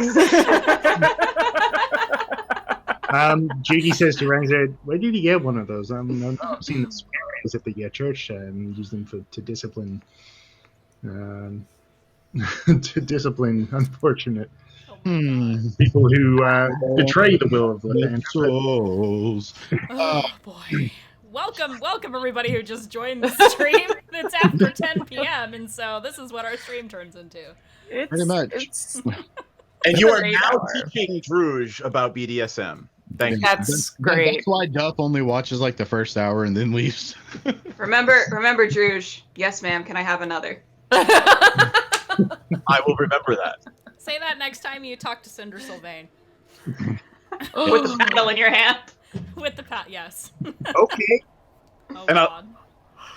Oh no. I'll fix his face. Sarah reaches over this time and she's just like, wait, no, you like this, see? And she gives you a big adorable smile, like this. I will actually give her after looking at her. I go, I think I understand, and I'll give her a real smile. Sarah's like, I did it. She does a little dance. Shit. She does a little dance. I'm gonna take give out a Sarah cane. a little pat on the head. Be like, you are the greatest thing this world has to offer. I did good. So good. Well, I think the thing was, I understand now because she wants nothing from me. It's true. She wants nothing from you guys. What does that say about us? Except maybe to hear about cool stuff that you do and to do cool things because she's bored all the time. Oh, all you motherfuckers got your own agendas. If that's the case, Rosie's gonna look at Sarah and be like, "You want to hear about the time I killed this guy with a Anyway, are we gonna with a sponge?" Sponge. Ranzet will look at Rose or not Rose, but Sarah and just be like, yeah, all chipper and very high pitched as a gnome. It's yeah, and I'm the evil lord of death. Jugee hears all this and immediately cuts in. Anyway, don't we have we have a job to do and not much time to do it? Shall we just get to the ship now? Oh, where are you going? We're gonna go try to kidnap some pirate lords, captains. Dad, can I go too? Oh, no, you may not. Dango's Dango is mm-mm. We'll tell you all about it when we get back. Okay. We'll bring you back a trinket, a souvenir. Yep. Maybe I can nab one of the pirates like peg legs or something and give it to you. That would be I was thinking their head or their ear, but peg legs works. They need to be alive. They need to be alive. I don't want body parts. It's okay. No, we'll bring you back a keychain. Don't worry about it. Oh, what's a keychain? From the gift shop. Don't worry about it. Okay. In a t-shirt. DM question. DM question. Yes. I actually looked up chain and scale, and they're about the same as a breastplate. Yeah. So, can I actually swim in a breastplate if I go overboard? It's 45 pounds. Bash, I don't think so. I don't think you can swim with armor on. Can you, Bash? You can. Probably a check. Yeah, it all ties into athletics. Yeah, your athletics check. It's about as convoluted as you want it to be, really. Oh, okay. Well, I mean, it depends whether you roll with disadvantage or not. did we decide? Did you decide whether Druge can actually swim or not, or does he need to learn? Yeah, I think Druge can swim because he actually has a pretty high dexterity and strength, and actually, pretty decent in athletics. So I'm assuming he can, but I don't know if he's, worldly enough to realize that he probably shouldn't bring a breastplate on a boat. I mean, if you guys fall overboard, there's a whole other set of things for me. I mean, he can always just shrug out of it. It's a breastplate. It's not like full plate armor or anything. We're not gonna let Druge drown if we can help it. Yeah. Do any of you have the control water spell? Is that too high level? That's too high level. No. Way too high Way level. too. Well, I'm sorry, okay? I'm used to playing higher level characters, damn it. Anyway, All right, so sorry, out of the technical stuff. So let's go get on a boat. Boat. Okay. I'm on a boat. Motherfucker, don't you ever forget. Do you have your flippy floppies, y'all? My boat sad. I got my little umbrella. No, I gave away my umbrella. Damn it. Do you also fuck a mermaid? Wow, already there. Only time will tell. Only time Maybe will if tell. the DM lets me. I'm gonna have to roll for mermaids now. Great. All right. Anyway, we were quoting a song. Come on.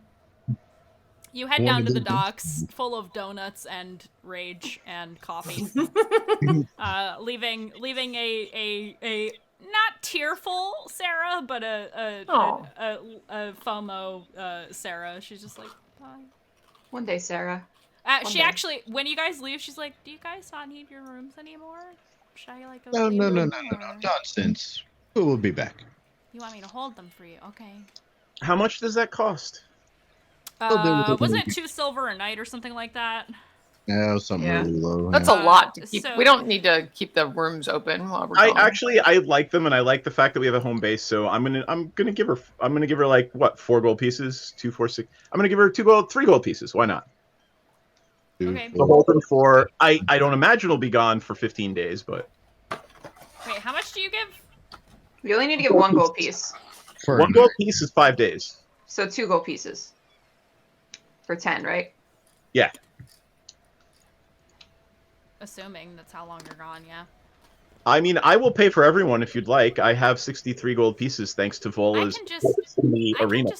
We can hold your room. I'm sure my dad will be okay if, you guys just pay for however long we hold the rooms for. If that's really what you want to do. Of course. We like it here. I like you. I like you and your dad, so yeah. Hopefully we come back with a lot of money. Hopefully. My dad won't complain about the extra money, so, Yeah. however you want to handle it. If you want to pay now, we'll, of course, hold the rooms for you for however long you pay, or you can just pay when you come back. I'm sure that's fine. Right, Dad? What? What are you talking about out there? He's, drinking coffee. What are you talking about? I'm actually going to give her 5 gold pieces and say, it's okay, small human. We may die.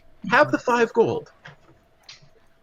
Okay. We're not gonna die. We're not gonna die. Can you not die, though? I'd prefer that. Come on, she takes the money. I'm dying. She takes the money. And he's like, Dengo comes up and he's like, oh, you're paying in advance. You want us to just hold your rooms for you? Okay. Yeah, we can do that. Yeah. Okay. Yeah, okay. Yeah, whatever you need. And as everybody's leaving, Ranzet will kind of stop because he's usually in the back because he's tiny little gnome legs. And he'll turn over to Sarah and just go, Here, and he'll set a little tiny little like clockwork bird on the table, and it's like something to play with, I guess, or whatever for the day. It'll cease to function tomorrow because I have to, tinker with it every night, but at least for the day, right? And then he'll scurry with his little gnome legs to catch up to the party. She picks it up and she's just like, "Thanks, Mr. Ranzet." And she's like ready to cry, and he leaves. And she's just like, "I like them so much." You just hear her as you walk out the door. "I like them so much, Dad." He's like, "I know, it's okay." She's my favorite NPC we have ever had. She's at least more adorable than Nana Toppins. So you all head down to the docks. Greeted by the wonderful smells of the ocean once again. For me, is evocative of lovely things. Yeah, I love the smell of salt water. And you see this. You see the mantis is where it has been docked. And there are, of course, crew all over the place, seeming to, taking inventory, cleaning, repairing things, all kinds of stuff. And you see up on, I don't know what that's called, the upper deck. Whatever the higher up deck that has, like, the view The of poop the deck. is. No, isn't the poop deck below that? The poop deck is below that, I'm pretty sure. The main deck. Yeah, whatever. You see Camilla standing up near where the wheel The thingy is. The wheel is. Bash just watching you struggle, just not even offering to interject, is fucking hilarious. I know, right? I mean, he can interject if he wants to. I won't be offended. He's just like, no. He's just like, I'm just gonna let them fumble. Names the parts of ships. Google is our friend. Anyway, she's calling out orders, and she looks busy, and, she's like, "You there, you!" And she's pointing at one of the crewmen, and she's like, "You missed the spot. Fix it." Oh. Yes, ma'am. Love a bossy woman. There you go, Mandii. Did you send me something? Yep. You're the best. The quarter. I'm gonna lead them up to the ship to greet Camilla. Oh yeah, you walk up, easy peasy, no problem. She's like, "Oh, I see you brought friends." Yeah, this is my party. I'm gonna introduce her to everyone. You already know Ranzet. He was here last time. Hello. I gave her a paddle. Oh my god. That's a surprise tool for later. Yeah. I will step forward very earnestly and say, "Hello, new friend. I am Druge," and I give her an actual human smile. Wow. She Character development. she'll smile in return and shake your hand or whatever if you offer your hand. I do. I am Camilla Theron. I am the captain of this vessel. It is wonderful to make your acquaintance. Jugee's going to go up and say, "Greetings. My name is actually pretty damn long, so for the benefit of time and sanity, you can just call me Jugee. And I hope that Lathander blesses this ship on this day as we go out to find these pirates of ours." Thank you, Jugee. It's nice to meet you. I introduce myself as well. Hi. Vola. Hi. Weren't they chanting your name at the Coliseum the other day? Yes, they were. I heard a rumor about that.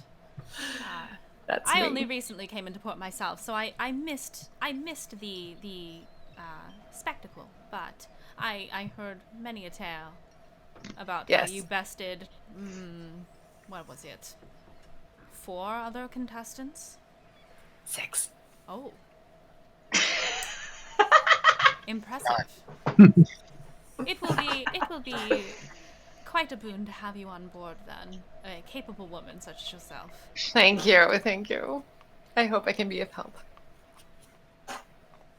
So she looks to the rest of the party and she says, I presume that this visit, this wonderful visit, which I certainly am not complaining, and she looks at Rosie, means that you would like to take up this job and our deal. Is that correct? That would be right. Before we move any further, though, we wanted to know if there was any supplies we would need to purchase prior to coming on board. We have plenty of... I have plenty of food and water. I'm sure I could spare if you like. But if you wish to bring anything, you certainly may. I don't think it hurts to be prepared. I go find a T-Rex to tame and bring on the boat. No, you don't. She hates me so much from last night.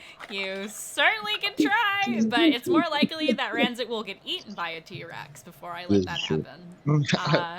I call will ride it. We are not in Waterdeep, sir. You have no power here. Stop dropping dinosaurs on my tavern, okay? We didn't drop it on the tavern. It went to the tavern. Listen. What tavern? Before the Bear and the Bard. Before I get completely off track. Yeah, things happened yesterday. What? Bash and I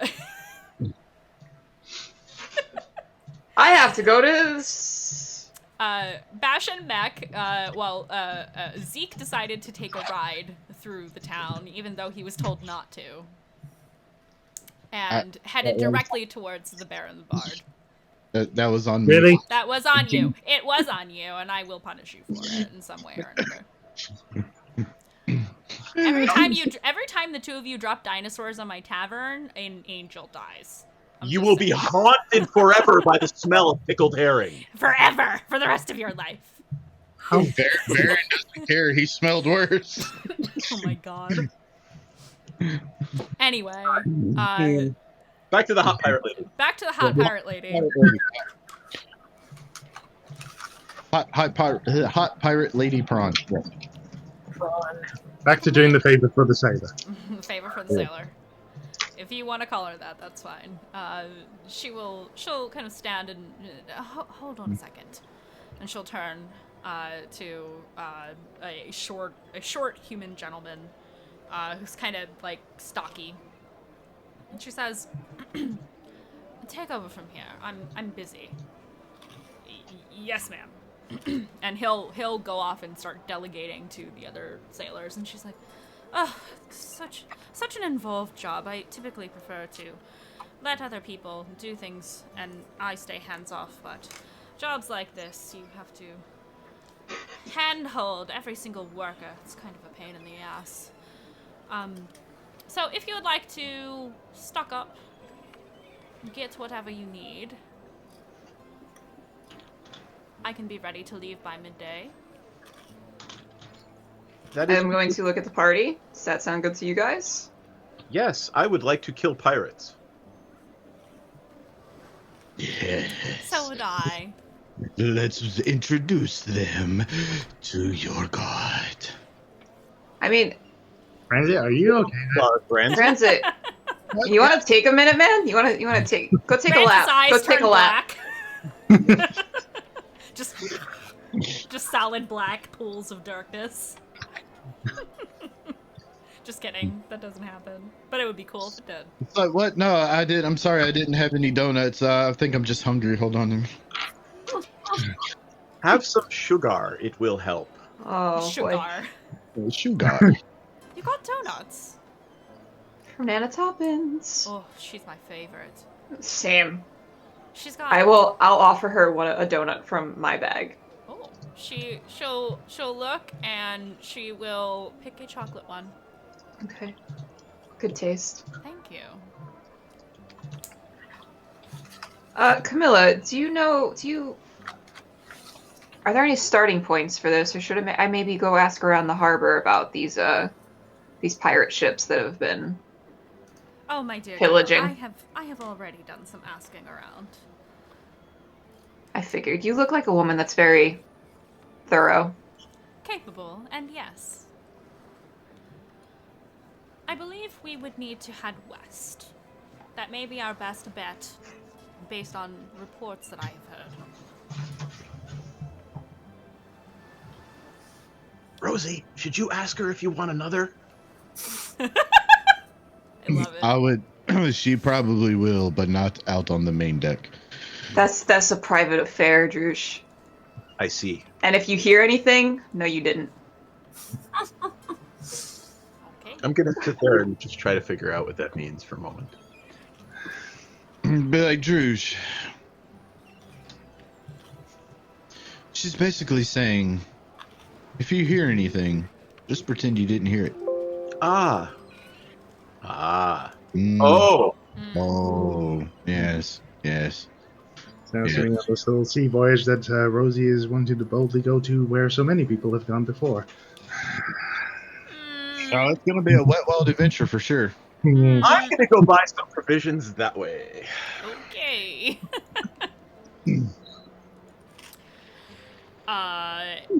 Yeah. So, hold on a second. 1 second. Hold on. Just so the party knows, I need to check to see how many rations I actually managed to acquire. I mean, we haven't used any. We should have whatever our base is. I've got 10 of them. 45. Oh, right. You bought extras, didn't you? Yeah. Yeah. I have 10.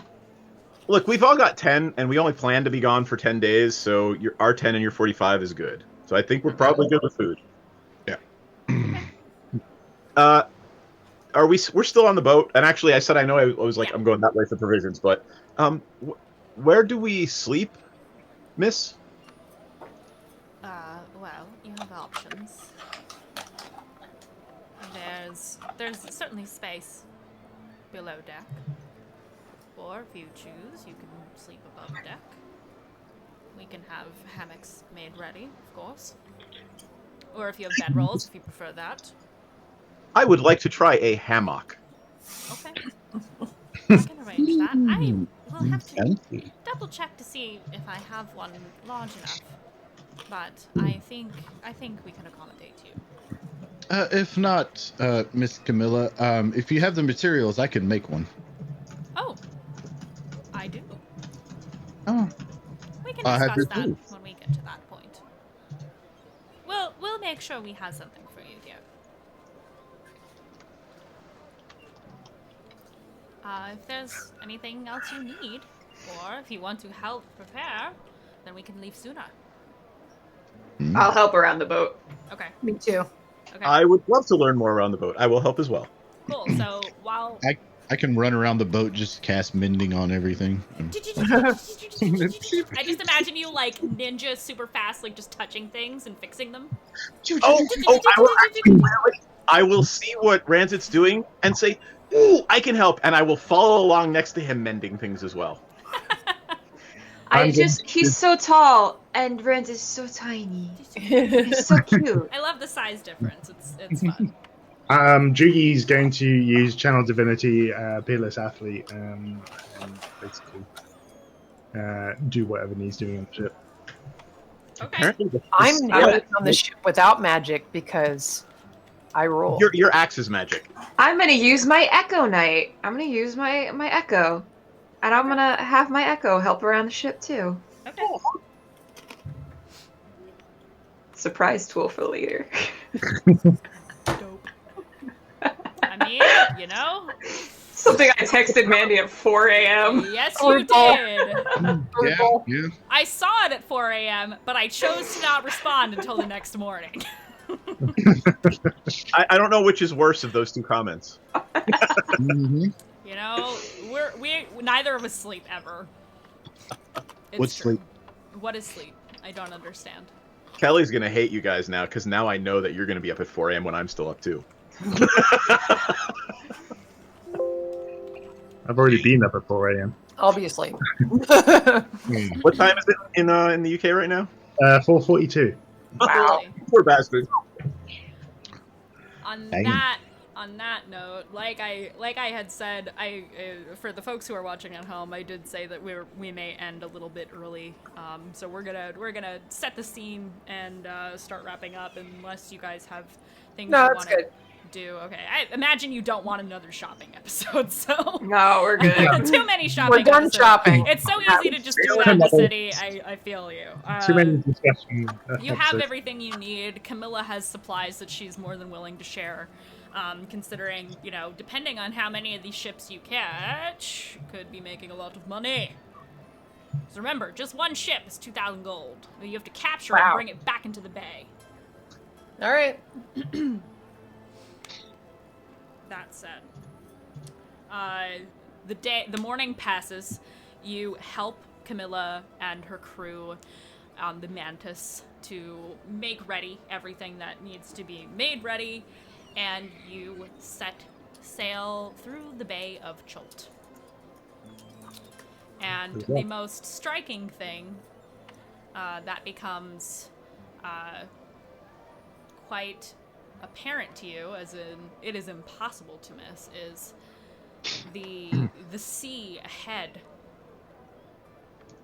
churns. Oh. And waves begin to crash over the bow of the ship. And sawtooth-like hills begin rising from the foam as it heaves over the surface of the water. And How are my friends doing? Is anybody getting sick or anything? well, something is rising out of the water. This is what's happening in God. front of you right now. There is a blast of steam as this emerging island, stops growing in size and turns to the ship. And you see a massive, massive creature. Ooh.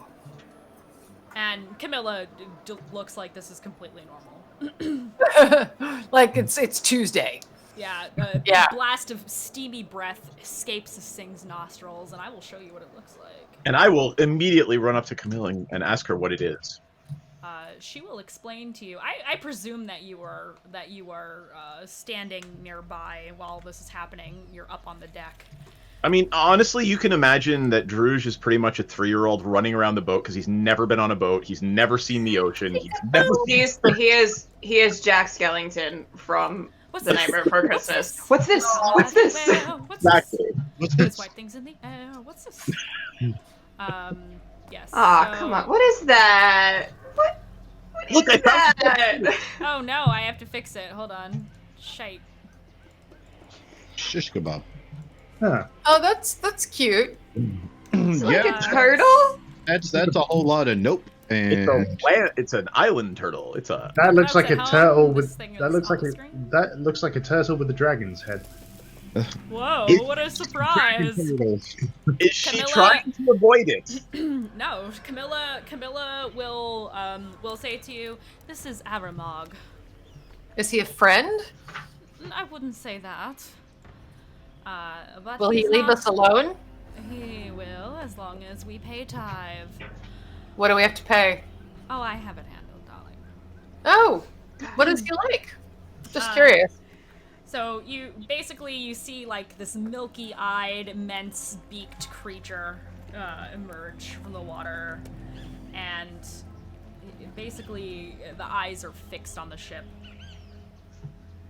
and it speaks in do any of you know Draconic? I do not. Let me check. I don't. No. I don't know. God damn it. Features. Wait, you Nope. Wait, you can speak with him because he's a creature? Oh, well. Oh no, I mean, no, that's for animals only. Yeah. Dragon turtle is more like a dragon, which is not an animal. Yep. Oh wait, so I was. Oh, okay. Does anybody speak Draconic? Nope. Nope. Okay. Nope. Then you do not understand what is said. Camilla, however, converses with this creature in the language that it speaks. And bear with me just a second. I'm making sure that this is. That thing's nasty looking. Yeah, he's a big boy. He kind of Big boy. the she does not seem concerned, as the rest of you probably feel, because this thing is terrifying. It's easily 3, 4, 5 times bigger than the ship that you're on. It's massive. If it wasn't facing you, you literally would have thought an island just rose up from the sea, or from the bay, I should say. I will drop to my knees, stare into one milky eye, and just exclaim, "Thank you for Thank you for your service to my lord." You're gonna say thank you, so may I have a nut? I'm just standing there in awe. Yeah, this thing is incredible. But anyway, she converses with it, and she snaps at one of the men on the ship, and she's like, "Get the chest, hurry up. He doesn't like to wait." And they haul up this big chest, and the chest opens, and it is full of gold. And they throw it overboard. Wow. And the dragon turtle will snort and say something in Draconic, and she will respond in kind and give a little bow, and it will collect the chest and go under. What does a creature like that need gold for? You actually are able to see that in various places on its shell, there are all manner of treasures. Oh, crazy. Yep. Kind of tied down and things like that. Huh. Vola, it likes pretty things. Not a ton, I guess. Not a ton of things. It seems to only keep some stuff on it that you can see. But then it sinks below the waves again. Vola said that out loud, that she's like, what does it need treasures for? And then she reaches in her pocket and pulls out the jewel that Rosie gave her and was like, oh, right. You and I, we're not so different. We're not so different. It's so shiny. Shiny, pretty things. Based on the fact that they have a conversation / negotiation, you are able to easily surmise that this thing is quite intelligent. Yes. Though none of you understand the actual conversation being had. Right. That being said, Camilla does her thing, throws the gold over, and she will, or the sailors throw it over. She doesn't bother. That's not her job. She's and above she, such things. Yes, she is. She will turn to the party and say, yes, he collects the tolls and in turn protects the bay from intruders, which is why those merchant ships we heard about get attacked outside of the bay. It all makes sense now. Yes. And so when it departs and does its thing, the ship continues on, and you are out into the open sea, heading west in search of, hopefully, pirate ships. Pirates. And that is actually where we are going to end it for tonight. I'm looking forward to the next session. We're having an early night tonight, everybody. That works. All good. A couple of us need it. A bunch of us are very tired, so tonight's gonna be shorter. Sorry, folks, but it's a shorter show today. Poor Matt plays with us from the UK, and God bless his heart for doing it. I can't even imagine. So thank you, man. Seriously, that's gotta suck. We love having you on here. We're so glad that you're here. It's for a fun cause. Yay! Alrighty, so let me do my spiel since we are at the end of the night. If anybody has anything you want to plug, say it now while I grab my... While Mandy's doing her thing, Coven MTG, we do Magic the Gathering live, Paper Magic, Wednesdays, Thursdays, Saturdays, and Sundays, but we're off this Saturday because it's date night. Yay! Date night. And we're doing a wine tasting. Like a virtual wine tasting. Virtual wine tasting, like with other people. That we have the wine in our house, and then they have the wines in their she's a house. And we're doing sommelier. that. So like we actually got little tiny vials of wine with a paper, and so we're gonna go and get on Zoom, and we're gonna all walk through them together and taste all these 20 little things of wine. It's all That's fun. Yeah, it's kind of fun. Yes. The tannins didn't quite mellow enough on this one. Exactly. We're gonna speak non-intelligently about wine. Yeah, we're gonna like this one's very wet. It's wet and tastes like grapes. Very grapey. Very grapey. It's grape. Yeah. I like grape. I like grape. Anyway, Saturday nights we have Rise Up Against the Slave Lords with DM Duff. It's the all-female cast game. Both Kirsten and myself are on it. Come watch us play. That is at 9 p.m. Central Time. Sunday, we have no programming. Monday, it's Dragon of Icefire Peak with DM Sammy, exclusively on our YouTube channel. That is youtube.com/Praetor'sRejects. You can find it in the panels below. Definitely check out our YouTube and subscribe. Well worth. Tuesdays, we have Waterdeep Dungeon with the Mad Mage with DM Duff. That is at 7 p.m. Central Time. Wednesdays are Vampire the Masquerade Victorian Age with DM Mech 45. That is at 8 p.m. Central Time. And then we're back on Friday, 8 p.m. Central Time with Tomb of Annihilation. Yeah, fuck mine. Did I skip Thursday? Fuck. Thursdays, Tale from the Yawning Portal with DM King Bashman starts at 8 p.m. Central Time. I'm so sorry. I told you I was tired, guys. I told you. This is what happens. We also have a non-streamed show that is pre-recorded. It's Savage Worlds East Texas University with DM Eric B. That is a limited run show. It is not streamed, but it is available on our YouTube. So again, check it out. And yeah, so have a great we also have everybody. GaryCon coming up Yes, the last GaryCon. weekend of March, and then the weekend prior to that, we have the Gamers for Giving charity. It's the 20th. Gamers for Giving is the 20th and the 21st of March. Or 20th, the night of the 20th into the 21st. It's a 24-hour stream. I am in 2 of those games. I am going to need a lot of espresso. Oh, and you know what? We need to have. Well, this is like neither here nor there. But when the Magic the Gathering Dungeons and Dragons expansion comes out, we're gonna have to talk to Duff about streaming some of that. Okay. Yeah, Yes, I've been waiting for that for so many years. I know, right? Alrighty. So, All right. That's Night, it. folks. Have a great night, everybody. Bye.